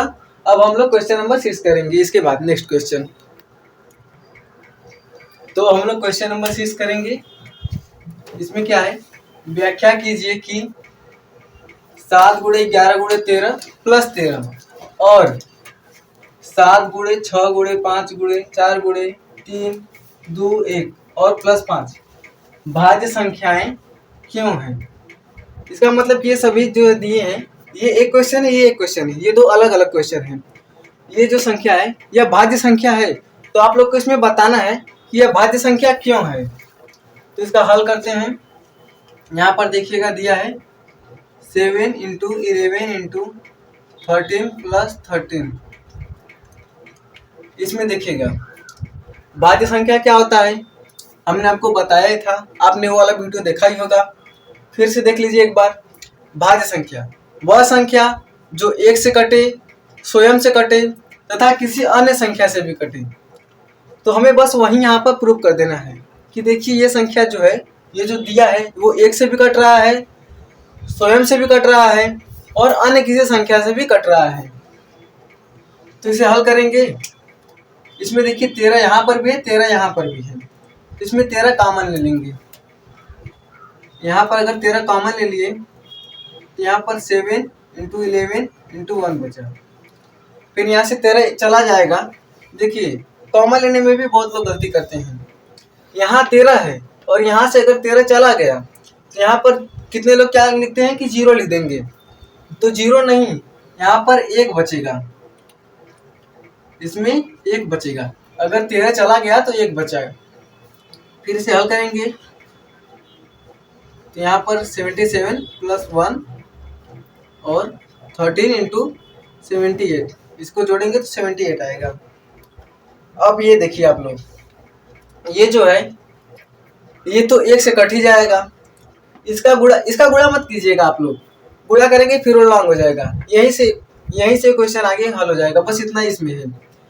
ये जो संख्या दी है ये 1 से भी कट रहा है और यदि इसका गुणा करेंगे जो आएगा उससे भी कटेगा। उसके बाद देखिए यदि यहाँ पर 13 गुणे 78 है, यदि हम इसमें 13 से भाग दें तो ये 13 से भी कटा जाएगा और 78 से करें तो ये 78 से भी कटे जाएंगे। इसका मतलब ये है कि ये जो संख्या दी है ये भाज्य संख्या है। तो बस इसमें कुछ नहीं, इतना लिखेंगे, उसके बाद डायरेक्ट लिख देंगे कि अतः ये जो संख्या दी है एक भाज्य संख्या है, एक भाज्य संख्या है। अब यदि आप लिखना चाहे क्यों तो लिखिएगा, भाज्य संख्या का जो डिफिनेशन होता है वही लिखिएगा। क्या है? क्योंकि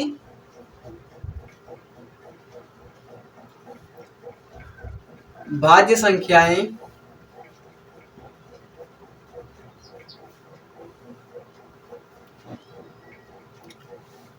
एक से स्वयं से तथा अन्य दूसरी संख्या से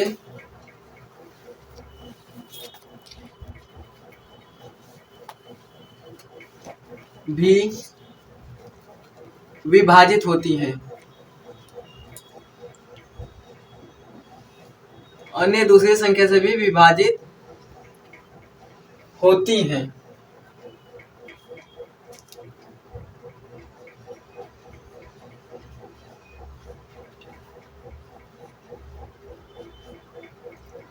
देखिए इसमें क्या करेंगे, इसमें देखिए कॉमन है, इसमें भी 13 है, इसमें भी 13 है, यहाँ पर प्लस है तो इसमें से कॉमन ले लेंगे और इसे हल करेंगे तो ये आ जाएगा। इसका गुणा मत कीजिएगा। और उसके बाद देखिए ये जो संख्या दी हुई है, ये जो संख्या है ये देखिए 13 से भी कट जाएगा और 78 से भी कटा जाएगा। 1 से भी कट रहा है और इसका गुणा करेंगे जो आएगा उससे भी कटेगा। तो अतः ये संख्या भाज्य है, क्योंकि भाज्य संख्याएं 1 से स्वयं से तथा अन्य दूसरी संख्या से भी विभाजित होती हैं। और ये जो संख्या है ये भी चार संख्या से विभाजित हुई। एक हो गया, इसका गुणा करने पे जो आएगा वो हो गया, और 13 और 78। इसी तरह ये क्वेश्चन है, तो इसका भी देखते हैं। इसमें भी ऐसे ही लिखना है, पहले जो दिया रहेगा उसे लिख लेंगे।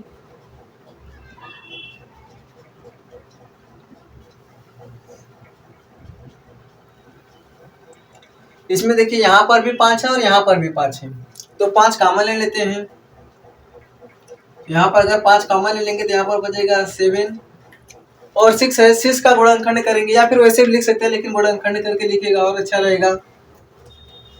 5 चला गया, 1 बचा, 2 इंटू 2, फिर 3 इंटू 2 इंटू 1 प्लस यहाँ पर देखिए 5 चला गया तो 1 बचेगा।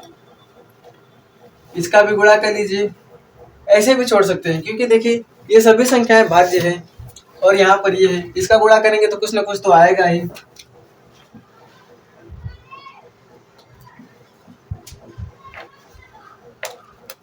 यहाँ पर गुणा रहेगा भाई।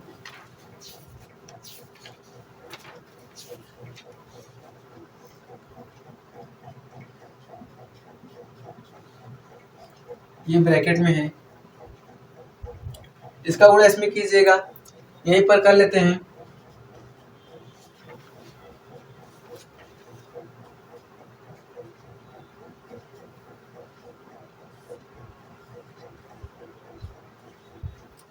एक 1008।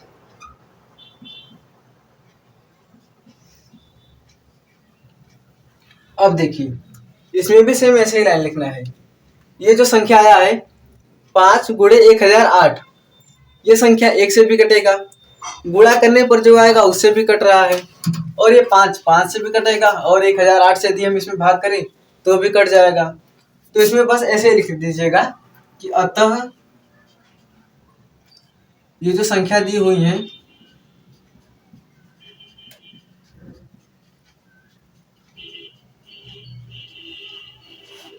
+5, ये जो संख्या दी है एक भाज्य संख्या है।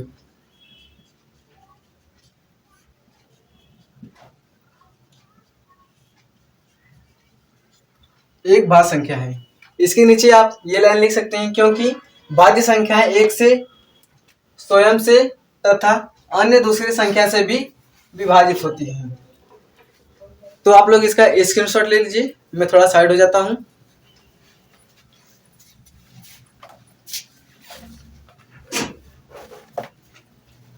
तो आइए अभी इस चैप्टर का आखिरी क्वेश्चन नंबर 7 करते हैं। तो हम लोग क्वेश्चन नंबर 7 करते हैं। क्वेश्चन आपको यहाँ पर दिख रहा होगा, हम लोग इसे हल करते हैं। इसमें देखिएगा ये क्वेश्चन क्या है, किसी खेल के मैदान के चारों ओर एक वृत्ताकार पथ है। किसी खेल के मैदान की ओर, मान लीजिए ये खेल का मैदान है और इसके चारों ओर एक वृत्ताकार पथ है, एक वृत्ताकार पथ है। इस मैदान का एक चक्कर लगाने में सोनिया को 18 मिनट, यहाँ पर कोई सोनिया नाम की लड़की है और इस मैदान का एक चक्कर लगाने में, यानी कि यहाँ से अगर ये दौड़ना प्रारंभ करती है तो इसका पूरा एक चक्कर लगाने में इसे 18 मिनट लगते हैं। एक चक्कर लगाने में 18 मिनट लगते हैं। जबकि इसी मैदान पर एक चक्कर लगाने में रवि, यहाँ पर रवि नाम का कोई है और उन्हें 12 मिनट लगता है। एक चक्कर पूरा करने में 12 मिनट लगता है। चक्कर लगाने में रवि को 12 मिनट लगते हैं। मान लीजिए वे दोनों एक ही स्थान से, यानी कि यहीं से एक ही स्थान से चलना प्रारंभ करते हैं। एक ही स्थान से एक ही दिशा में, मतलब अगर ये भी इधर का चल रहा है तो ये भी इधर का ही चलना प्रारंभ करते हैं। और इसमें क्या है, कितने समय बाद वे पुनः प्रारंभिक स्थान पर मिलेंगे। तो कितने समय बाद वो पुनः प्रारंभिक स्थान पर मिलेंगे। मान लीजिए सोनिया है, देखिएगा ये जो सोनिया है ये एक चक्कर लगाने में 18 मिनट लगता है। यहाँ पर देखिए सोनिया को एक चक्कर लगाने में, एक चक्कर लगाने में 18 मिनट लगता है। इसी तरह 2 चक्कर लगाने में कितना लगेगा, एक चक्कर लगाने में 18 मिनट, 2 चक्कर में 36 मिनट, 3 चक्कर में 54 मिनट। ये सोनिया हो गया। अब उसके बाद रवि है। रवि को एक चक्कर लगाने में कितना समय लग रहा है, रवि को एक चक्कर लगाने में 12 मिनट। 2 चक्कर लगाएगा, 2 चक्कर में 24 मिनट, 3 चक्कर में 36 मिनट। अब ये देखिए 36 मिनट बाद इसका 3 चक्कर हो रहा है। ये जो रवि है 36 मिनट बाद इसका 3 चक्कर हो रहा है। लेकिन ये सोनिया है, सोनिया का 2 चक्कर में 36 मिनट लग रहा है, यानी कि 36 मिनट बाद इनका 2 चक्कर होगा। मतलब कि 36 मिनट बाद पुनः यहाँ पर प्रारंभ होंगी। फर्क बस इतना रहेगा कि सोनिया को 3 चक्कर लगा है और रवि को 2 चक्कर लगाना है। मतलब कि 3 चक्कर बाद पुनः यहाँ पर आएंगी 36 मिनट में, और रवि जो है वो 2 चक्कर लगाने के बाद 36, रवि 3 चक्कर, यहाँ पर देखिए उल्टा हो गया, सोनिया 2 चक्कर और रवि 3 चक्कर। सोनिया 2 चक्कर लगाएंगे तो वापस यहाँ पर आएंगी और रवि 3 चक्कर लगाएंगे तो यहाँ पर आएंगे। तो इसे हल करने के लिए इसमें कुछ नहीं करना पड़ता है, आप इसका एलसीएम निकाल दीजिए। ये जो 18 और 12 है इसका एलसीएम निकाल दीजिए। तो आइए इसका हल करते हैं। क्या है इसमें 18 और 12, 18 और 12, इसका एलसीएम निकाल लेंगे। एलसीएम निकालें तो आप लोग को आता ही होगा, 2 से 9 बार में 6, फिर 2 से, ये देखिए नहीं कटेगा, ऐसे ही लिख देंगे। फिर 3 से, फिर 3 से, अभी कट गया। इसका आप एलसीएम लिख लेंगे। एलसीएम क्या है 2 इंटू 2 इंटू 3 इंटू 3, 36। देखिए इसका एलसीएम कितना है 36 है। यहाँ पर भी आ रहा है 36 मिनट। ये सिर्फ आप लोग को समझाने के लिए है और ऐसे आप लोग हल करेंगे। तो लिख देंगे इसके बाद, अतः सोनिया और रवि पुनः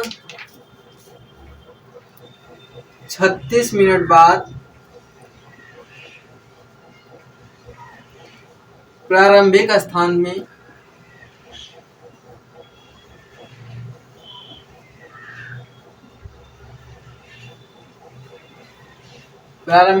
पर मिलेंगे। अतः सोनिया और रवि पुनः 36 मिनट बाद प्रारंभिक स्थान पर मिलेंगे। यहाँ पर भी देखिए, एक चक्कर में इनका 18 मिनट, 2 चक्कर में 36 मिनट। जो रवि है उनका 3 चक्कर में 36 मिनट हो रहा है, क्योंकि एक चक्कर लगाने में कम समय ले रहा है। और ये 36 मिनट बाद पुनः प्रारंभिक स्थान पर मिलेंगे। आप लोग इसका स्क्रीनशॉट ले लीजिए, मैं साइड हो जाता हूँ। तो प्रश्नावली 1.2 को कंप्लीट करने वाले हैं, तो आइए बिना देरी किए शुरू करते हैं। यहाँ पर क्वेश्चन है, क्वेश्चन नंबर फर्स्ट, सिद्ध कीजिए कि √5 एक अपरिमेय संख्या है। ये जो क्वेश्चन है ये बहुत ही इंपॉर्टेंट है, ये एकदम मोस्ट इंपॉर्टेंट है ये क्वेश्चन, बहुत ही मोस्ट इंपॉर्टेंट है। प्रीवियस ईयर में क्वेश्चन लगातार पूछा जा रहा है। अगर √5 नहीं आएगा तो यहाँ पर ये भी आ सकता है, सिद्ध कीजिए कि √2 या फिर √3 और √5 तो है ही, √7, √11, ये जो है क्या यह अपरिमेय संख्या है, सिद्ध कीजिए। इतना ही आता है। √13 ऐसा भी आ सकता है, कोई चांस नहीं है क्योंकि बोर्ड एग्जाम है। जैसे ये क्वेश्चन हल होंगे वैसे ही ये क्वेश्चन भी हल होंगे। इसमें बस यहाँ पर 5 है, यहाँ पर 2 है, 3 है, 7 है, 11 है। तो आइए हम लोग इसे हल करना स्टार्ट करते हैं। यहाँ पर क्या है, सिद्ध कीजिए कि √5 एक अपरिमेय संख्या है। तो √5 एक अपरिमेय संख्या है, ये सिद्ध करना है। देखिए कोई भी संख्या अपरिमेय है, इसका मतलब कि वो परिमेय नहीं है। तो हम लोग क्या करेंगे कि इसे जबरदस्ती परिमेय सिद्ध करना, हम लोग इसे जबरदस्ती परिमेय सिद्ध करेंगे। 1 बार 2 बार 3 बार ट्राई करेंगे, यदि नहीं आएगा तो यही डायरेक्ट लिख देंगे कि नहीं ये अपरिमेय संख्या, ये परिमेय संख्या नहीं है, यह अपरिमेय संख्या है। यहाँ पर विरोधाभास उत्पन्न हो रहा है। जैसे मान लीजिए कि ये मार्कर है, तो ये मार्कर क्यों है, क्योंकि ये पेन नहीं है। यदि ये पेन रहता तो पेन होता। तो ऐसे ही कुछ भी हो सकता है, कुछ भी आप एग्जाम्पल लेकर अपने लाइफ से इसे कनेक्ट कर सकते हैं समझने के लिए। तो अपरिमेय संख्या है, तो इसे हल करते हैं। तो हल क्या है, सिद्ध कीजिए कि √5 एक अपरिमेय संख्या है। तो हम लोग इसे मान लेंगे कि ये अपरिमेय संख्या नहीं है, ये परिमेय संख्या है। तो ऐसे लिखेंगे, माना √5 एक परिमेय संख्या है।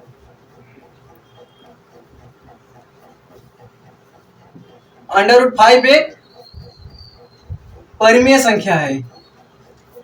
तो परिमेय संख्या क्या होता है, ये हमने जो बेसिक कॉन्सेप्ट वाला क्लास किया था उसमें आप लोग को बताया था। आप लोगों ने उस वीडियो को अगर नहीं देखा होगा तो उसे जरूर देख लीजिएगा।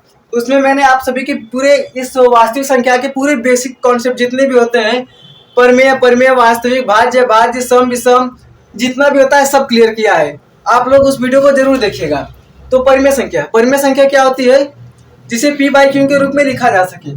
अंडर रूट 5 एक परिमेय संख्या है, तो इसे p बाई क्यू के रूप में लिखा जा सकता है। तो यहाँ पर लिखेंगे अंडर रूट 5 बराबर p बाई क्यू।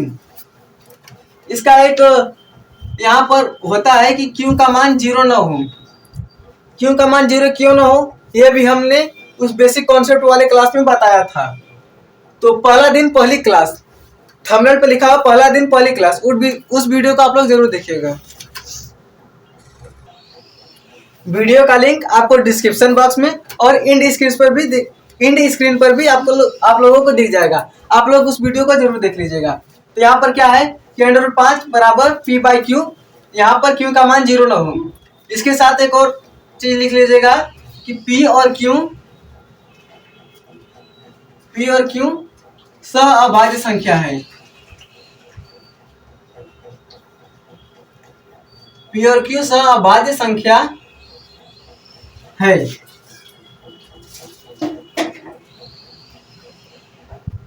सहअभाज्य इसका उभयनिष्ठ गुणनखंड 1 होता है।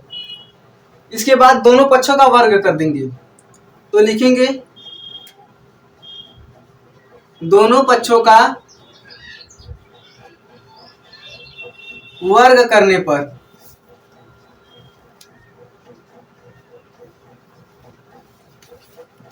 दोनों पक्षों का वर्ग करेंगे, तो यहाँ पर अंडर रूट 5 का वर्ग हो जाएगा और p बाई क्यू का होल वर्ग। अंडर रूट 5 का वर्ग करेंगे तो यहाँ पर सिर्फ और सिर्फ 5 आएगा और यहाँ पर p स्क्वायर अपान q स्क्वायर हो जाएगा। अब देखिएगा यहाँ पर जो q स्क्वायर है वो इधर भाग में इधर आएगा, गुणा हो जाएगा। लिख लेते हैं 5q square equal to p square और q स्क्वायर यहाँ पर 5 गुणा में है तो इधर चला जाएगा तो भाग में हो जाएगा। तो q square equal p square upon 5। अब ये देखिएगा ये जो p स्क्वायर संख्या है वो 5 से विभाजित हो रही है। मान लीजिए p बराबर 5, जैसे समझने के लिए मान लीजिए यहाँ पर देखिए p बराबर 5 है तो इसका स्क्वायर करेंगे तो p का स्क्वायर क्या होगा 25। ये 5 से विभाजित हो रहा है और यदि यहाँ पर p रहता तो क्या है 5, ये 5 से विभाजित नहीं है तो ये भी है। मतलब कि इसका एक यही मतलब है कि जो p स्क्वायर है वो 5 से विभाजित है। p स्क्वायर 5 से विभाजित है, अतः p भी 5 से विभाजित होगा।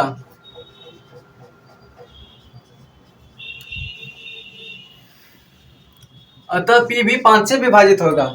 लाइट चली गई है लेकिन कोई बात नहीं, हम लोग क्लास को चालू ही रखते हैं।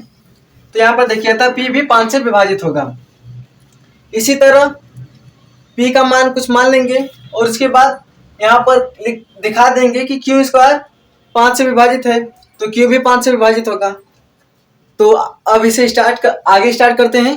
तब तक आप लोग इसका स्क्रीनशॉट ले लीजिए।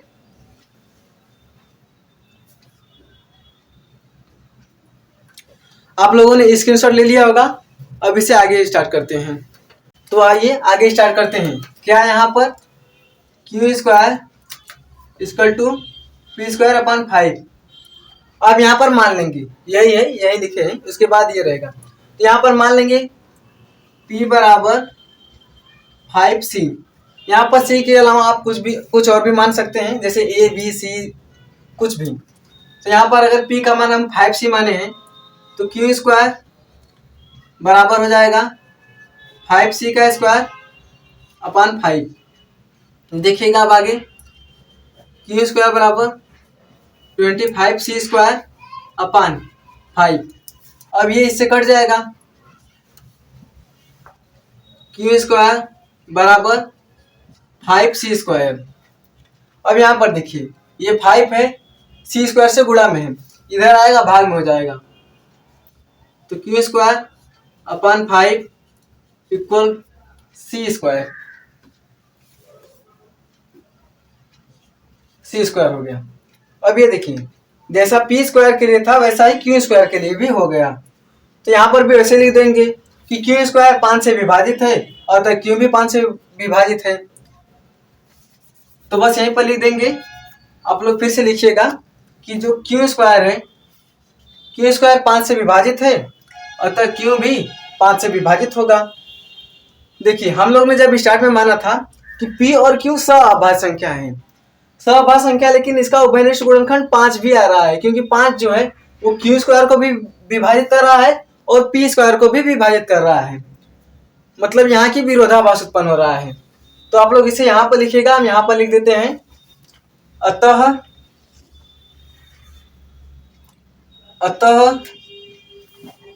यहाँ विरोधाभास उत्पन्न हो रहा है, विरोधाभास उत्पन्न हो रहा है। जो हमारी अवधारणा थी, मतलब जो हमने माना था कि ये √5 √5 ये परिमेय संख्या है, ये भी असत्य है। तो उसे भी लिख देंगे कि अतः यहाँ विरोधाभास उत्पन्न हो रहा है। हमारी अवधारणा या फिर हमारा मानना, हम लिखेंगे हमारी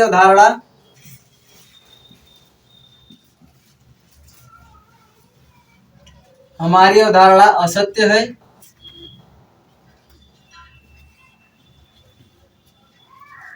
इसलिए जो √5 होगा एक अपरिमेय संख्या होगा। इसलिए √5 एक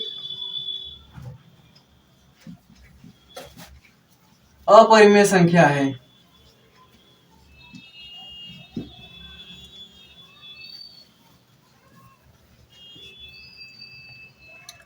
इसलिए √5 एक अपरिमेय संख्या है। तो ये सिद्ध हो गया। इसमें करना कुछ नहीं होता है। देखिएगा, जो ये √5 है, इसके अलावा कुछ भी हो सकता है, √2 √3 √7 या √11, कुछ भी हो सकता है जो कि अपरिमेय संख्या है। उसे दोबारा लिखना होगा कि सिद्ध करना होगा कि √5 एक अपरिमेय संख्या है। तो इसमें क्या है, अपरिमेय संख्या दिया है तो हम लोग पहले मान लेंगे कि ये परिमेय संख्या है। परिमेय संख्या मान लेंगे, उसके बाद दोनों पक्षों का वर्ग कर देंगे। वर्ग करने के बाद क्या आ रहा था हमारे पास कि P square upon 5 equal to Q square आ रहा था। अतः जो पी है, जो पी स्क्वायर है वो 5 से विभाजित है, तो पी भी 5 से विभाजित था। उसके बाद क्या किए हैं, हम लोग मान लिए हैं पी बराबर 5c। तो पी बराबर 5c माने हैं। अगर यहाँ पर 2 होता तो 4c मानते, 3 होता तो 9c, 7 होता तो 49, ऐसे ही मान लेंगे। और उसके बाद यहाँ पर कट जा रहा है। कटने के बाद फिर वही स्टेटमेंट आ गया जो पी स्क्वायर के लिए आया था। तो यहाँ पर भी वैसे लिख देंगे कि क्यू स्क्वायर 5 से विभाजित है अतः क्यू भी 5 से विभाजित होगा। उसके बाद नीचे से इसको लिखिएगा कि अतः यहाँ विरोधाभास उत्पन्न हो रहा है, हमारी अवधारणा असत्य है, इसलिए जो √5 है एक अपरिमेय संख्या है। तो आई होप आप लोग को ये क्वेश्चन समझ में आया होगा। अब हम लोग नेक्स्ट क्वेश्चन करते हैं, तब तक आप लोग इसका स्क्रीनशॉट ले लीजिए। तो आइए अब हम नेक्स्ट क्वेश्चन करते हैं, क्वेश्चन नंबर 2। इसमें क्या करना है, सिद्ध कीजिए कि 3 + 2 √5 एक अपरिमेय संख्या है। 3 + 2 √5 एक अपरिमेय संख्या है। इसे करते हैं। ये क्वेश्चन पहले क्वेश्चन जितना लॉन्ग नहीं है, बस इसमें डायरेक्ट हो जाएगा। क्या है देखिए, हल।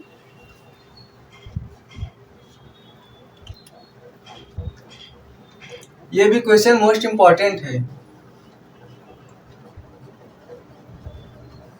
क्योंकि इस साल जो बोर्ड एग्जाम हुआ था उसमें ऐसा ही क्वेश्चन आया था। 4 सेट था, 4 सेट में भी चारों सेट में ऐसा ही क्वेश्चन आया था, बस अंक चेंज था। तो इसमें क्या है, हल। फिर मान लेंगे, माना 3 + 2 √5 एक परिमेय संख्या है।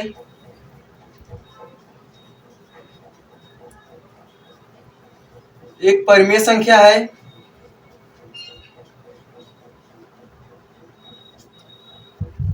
परिमेय संख्या यानी कि p/q के रूप में।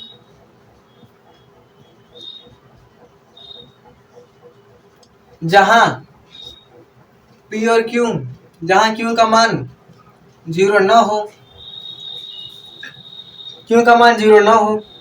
ये देखिए, ये जो 3 है ये इधर प्लस में है, इधर आएगा तो माइनस में हो जाएगा।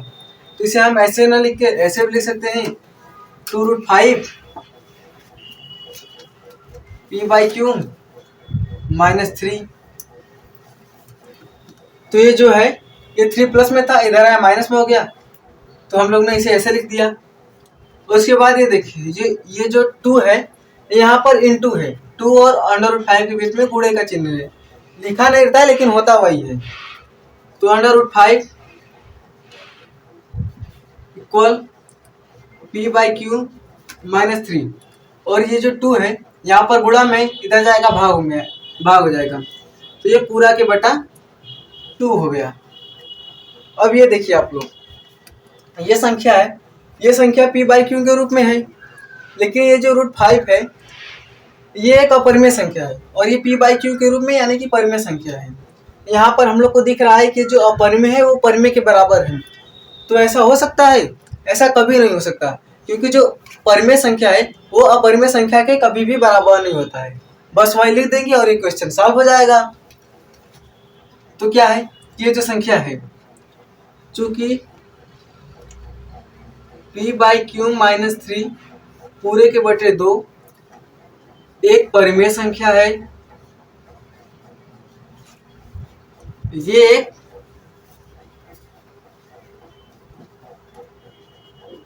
परिमेय संख्या है, जबकि हम जानते हैं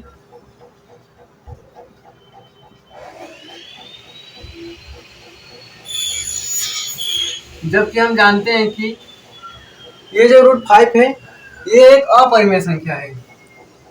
√5 एक अपरिमेय संख्या है।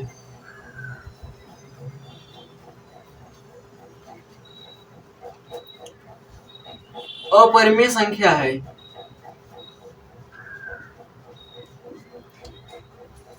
अब देखिए, कुछ लोग क्या करते हैं, इसके आगे सिद्ध करेंगे कि ये जो √5 है उसे सिद्ध करेंगे ये अपरिमेय संख्या है। तो यहाँ पर सिद्ध करने की कोई जरूरत नहीं है, आपके एनसीईआरटी में भी ये क्वेश्चन को ऐसे ही सॉल्व किया गया है। तो आप लोग इसे डायरेक्टली देंगे कि हम जानते हैं √5 एक अपरिमेय संख्या है, तो अतः हमारा मानना असत्य है। इसलिए यहाँ पर ये जो संख्या है 3 + 2√5 ये एक अपरिमेय संख्या है। इसलिए इसके आगे भी लिख सकते हैं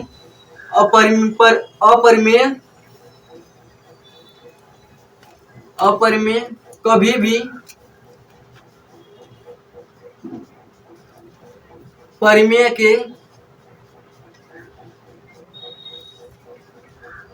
के बराबर नहीं हो सकता। बराबर नहीं हो सकता।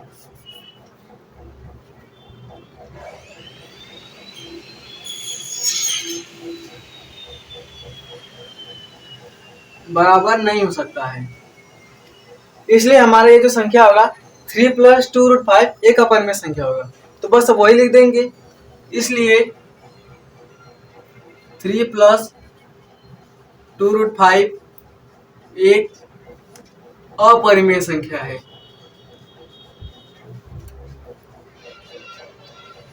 एक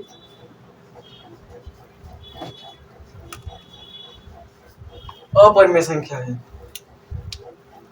ऐसे ये क्वेश्चन सॉल्व होगा और ये समाप्त हो गया। करना कुछ नहीं है, बस जो दिया रहेगा उसे मान लेंगे कि नहीं ये अपरिमेय नहीं, ये परिमेय संख्या है, मान लेंगे। तो P/Q के बराबर कर सकते हैं। यहाँ पर P/Q के जगह पर आप A, B या फिर कुछ और भी लिख सकते हैं। तो हमने P/Q लिया है, P/Q के बराबर है जहाँ Q का मान 0 न हो। फिर उसके बाद देखिए, ये 3 इधर प्लस में था, ये इधर प्लस में, इधर आया माइनस में हो गया। ये जो 2 है इधर गुणे में था, इधर गया भाग में हो गया। उसके बाद देखिए, ये जो इतनी बड़ी ये संख्या है P/Q -3 आप पूरे के बटे 2, ये एक परिमेय संख्या है। ये जो संख्या है एक परिमेय संख्या है, जबकि हम जानते हैं कि √5 एक अपरिमेय संख्या है। और ये भी हम जानते हैं कि कि अपरिमेय कभी भी परिमेय के बराबर नहीं हो सकता। अपरिमेय संख्या कभी भी परिमेय संख्या के बराबर नहीं हो सकता। इसलिए ये जो हमारी ये है 3 + 2√5 ये एक अपरिमेय संख्या होगी। तो आशा है कि आप लोग को ये क्वेश्चन भी समझ में आ गया होगा। तो आप लोग इसका स्क्रीनशॉट ले लीजिए, मैं थोड़ा साइड हो जाता हूँ।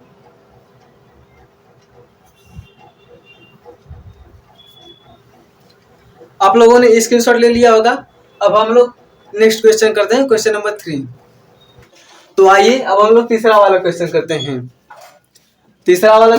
हैं। इसमें क्या करना है, सिद्ध कीजिए कि निम्नलिखित संख्याएं अपरिमेय हैं। मतलब ये जो 3 क्वेश्चन दिया है इसको सिद्ध करना है कि ये अपरिमेय है। ऐसा क्वेश्चन हमने क्वेश्चन नंबर 2 में भी किया था और यहाँ पर भी है। तो इसमें पहला क्वेश्चन देखिए क्या है।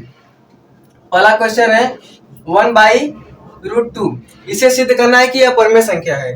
तो हमने आपको बताया था कि यदि कोई किसी भी संख्या को अपरिमेय सिद्ध करना होता है तो पहले हम मान लेंगे कि यह संख्या अपरिमेय नहीं, ये परिमेय है। फिर जबरदस्ती उसे परिमेय सिद्ध करेंगे, अगर नहीं होगा तो फिर लिख देंगे कि नहीं ये अपरिमेय संख्या है। तो आइए हल करते हैं। मान लेते हैं, माना 1/√2 एक परिमेय संख्या है। 1/√2 एक परिमेय संख्या है। परिमेय संख्या है तो इसे p/q के रूप में लिख सकते हैं। तो बस ऐसे लिख देंगे कि 1/√2 जो होगा वो इक्वल होगा p/q के। तो ये इक्वल होगा p/q के, जहां p और q सअभाज्य संख्या है, यानी कि एक पूर्णांक है और q का मान 0 न हो तो लिख देंगे कि q का मान 0 न हो। अब देखिए हम लोग क्या करेंगे कि एक साइड √2 को करेंगे और एक साइड कोई परिमेय संख्या करेंगे। ये करने के लिए हम इसका उल्टा कर देते हैं, या उल्टा ना करके आप ऐसे गुणा भी कर सकते हैं। तो इसका गुणा इसमें करेंगे तो √2 p हो जाएगा और इसका गुणा इसमें करेंगे तो q हो जाएगा। इसका गुणा इसमें और इसका गुणा इसमें। उसके बाद देखिए यहाँ √2 और p इंटू में है, इधर जाएगा बट्टे में हो जाएगा। तो √2 इक्वल q/p। अब देखिए हम जानते हैं कि ये जो √2 है ये अपरिमेय संख्या है, लेकिन ये जो q/p है ये परिमेय संख्या है, क्योंकि यह p/q के रूप में लिखा जा रहा है और यहाँ पर p यानी कि q का मान 0 नहीं होना चाहिए, तो इसलिए यहाँ पर p का मान 0 नहीं है। और ये दोनों संख्याएं पूर्णांक भी हैं, ये हमने माना है। यहाँ पर लिख सकते हैं कि p और q पूर्णांक है। तो यहाँ पर देखिए ये अपरिमेय संख्या है, √2 जो है वो अपरिमेय संख्या और ये जो q/p है ये परिमेय संख्या है। ये एक परिमेय संख्या है। क्या परिमेय संख्या के बराबर हो सकती है? तो ये कभी बराबर नहीं हो सकती, तो ये कट जाएगा। इसका मतलब होता है कि ये इसके बराबर नहीं है। ऐसे काट देने पर, बराबर को काट देने पर इसका मतलब होता है कि ये इसके बराबर नहीं है। तो वही लिख देंगे कि अतः हमारी अवधारणा असत्य है या फिर हमारा माना हुआ गलत है।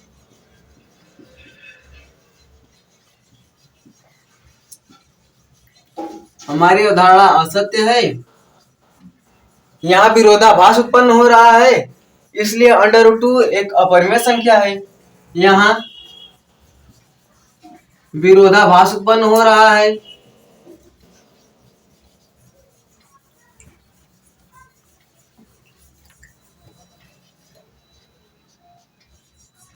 यहाँ विरोधाभास उत्पन्न हो रहा है।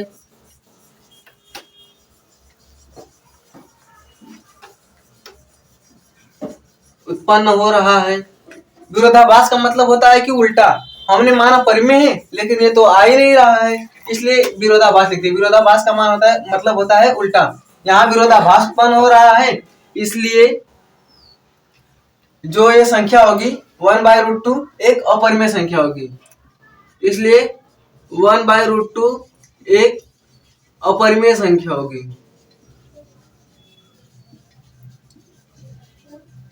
एक अपरिमेय संख्या होगी। ठीक है, इसमें भी वैसे करना है जैसे क्वेश्चन नंबर 2 में आप लोगों ने किया था।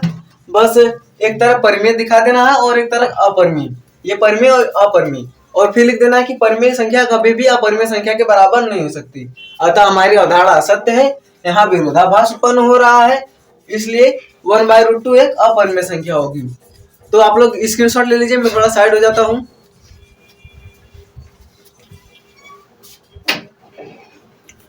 आप लोगों ने स्क्रीनशॉट ले लिया होगा। अब आइए हम लोग सेकेंड क्वेश्चन करते हैं, क्वेश्चन नंबर 2। सेकेंड क्वेश्चन क्या है, 7 × √5। इसे भी वैसे हल करेंगे जैसे पहला वाला हमने किया था। मान लेंगे, माना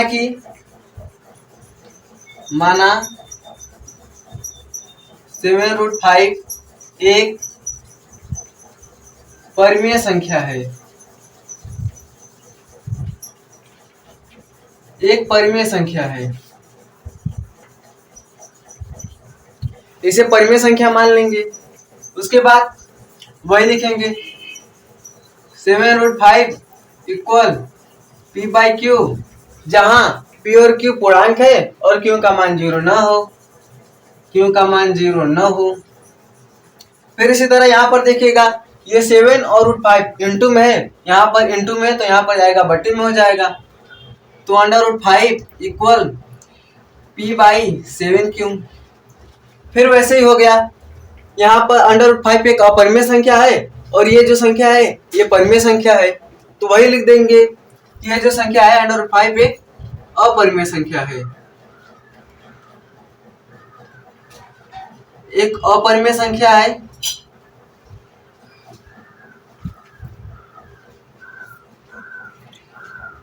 और ये जो संख्या है ये परिमेय संख्या है, ये एक परिमेय संख्या है। ये कभी भी आपस में बराबर नहीं हो सकता, अपरिमेय संख्या कभी भी परिमेय संख्या के बराबर नहीं हो सकता। वैसे ही फिर लिख देंगे, अतः हमारी अवधारणा असत्य है।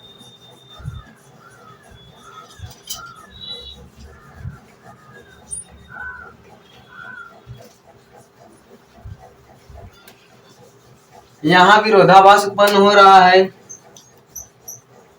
देखिए सभी में सेम करना है, अगर आपको एक आ गया तो आप नेक्स्ट क्वेश्चन अपने से कर सकते हैं। ऐसे बोर्ड एग्जाम में अगर कोई और भी आया तो आप अपने से भी कर सकते हैं, क्योंकि करना सभी में एक जैसे ही है, बस अंक चेंज हो सकता है।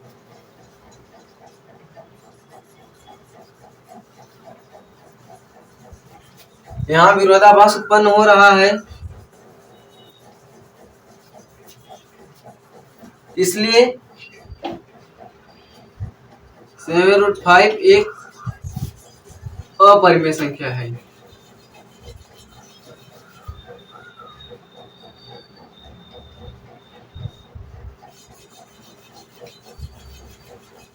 तो इसमें भी वैसे ही करना है जैसे पहला वाला किए थे हम लोग।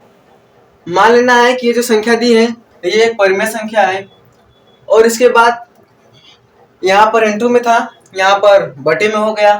अपरिमेय संख्या कभी भी परिमेय संख्या के बराबर नहीं हो सकती, अतः यह हमारी अवधारणा असत्य है, क्योंकि हमने माना था कि ये जो है p/q एक पूर्णांक है और ये एक परिमेय संख्या है। हमारी अवधारणा जो है वो असत्य है। यहाँ विरोधाभास उत्पन्न हो रहा है, क्योंकि हमने माना कुछ और था और आ कुछ और रहा है, अपरिमेय संख्या के परिमेय संख्या के बराबर दिखा रहा है, जो कि होता ही नहीं है। तो यहाँ विरोधाभास उत्पन्न हो रहा है, इसलिए 7√5 एक अपरिमेय संख्या होगी। आप लोग इसका स्क्रीनशॉट ले लीजिए। अब हम लोग क्वेश्चन नंबर 3 करते हैं, क्वेश्चन नंबर तीसरा। इसमें है 6 + √2। इसको सिद्ध करना है कि एक अपरिमेय संख्या है। ये भी वैसे ही होगा। देखिए हल, हल में क्या है, जैसे हमने पहले मानते आए हैं वैसे अब भी मानेंगे कि ये संख्या जो दी है ये परमेय संख्या है। माना 6 + √2 एक परमीय संख्या है, एक परमीय संख्या है। परमीय संख्या है तो p/q के बराबर होगा। 6 + √2 बराबर p/q, जहां q का मान 0 न हो। अब यहाँ पर प्लस में है, यहाँ पर जाएगा माइनस में।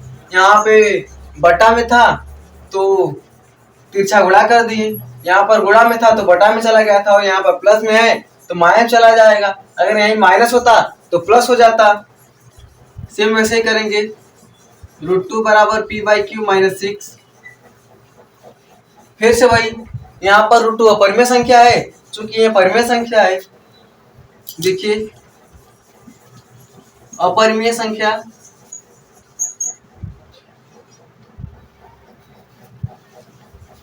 ये परिमेय है और ये परिमेय संख्या है।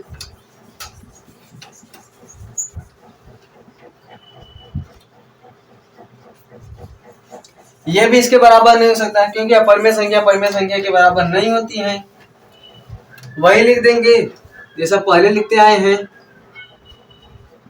अतः हमारी अवधारणा असत्य है।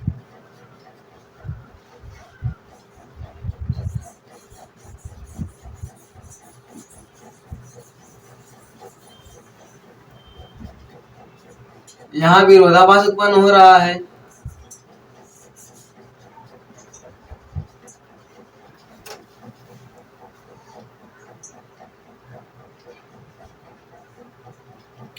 अतः हमारी अवधारणा असत्य है, यहाँ विरोधाभास उत्पन्न हो रहा है, इसलिए जो संख्या दी है ये अपरिमेय संख्या होगी। यहाँ विरोधाभास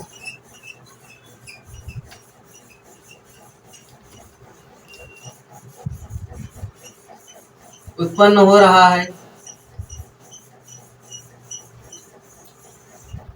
इसलिए ये जो संख्या दी है 6 + √2 एक अपरिमेय संख्या होगी।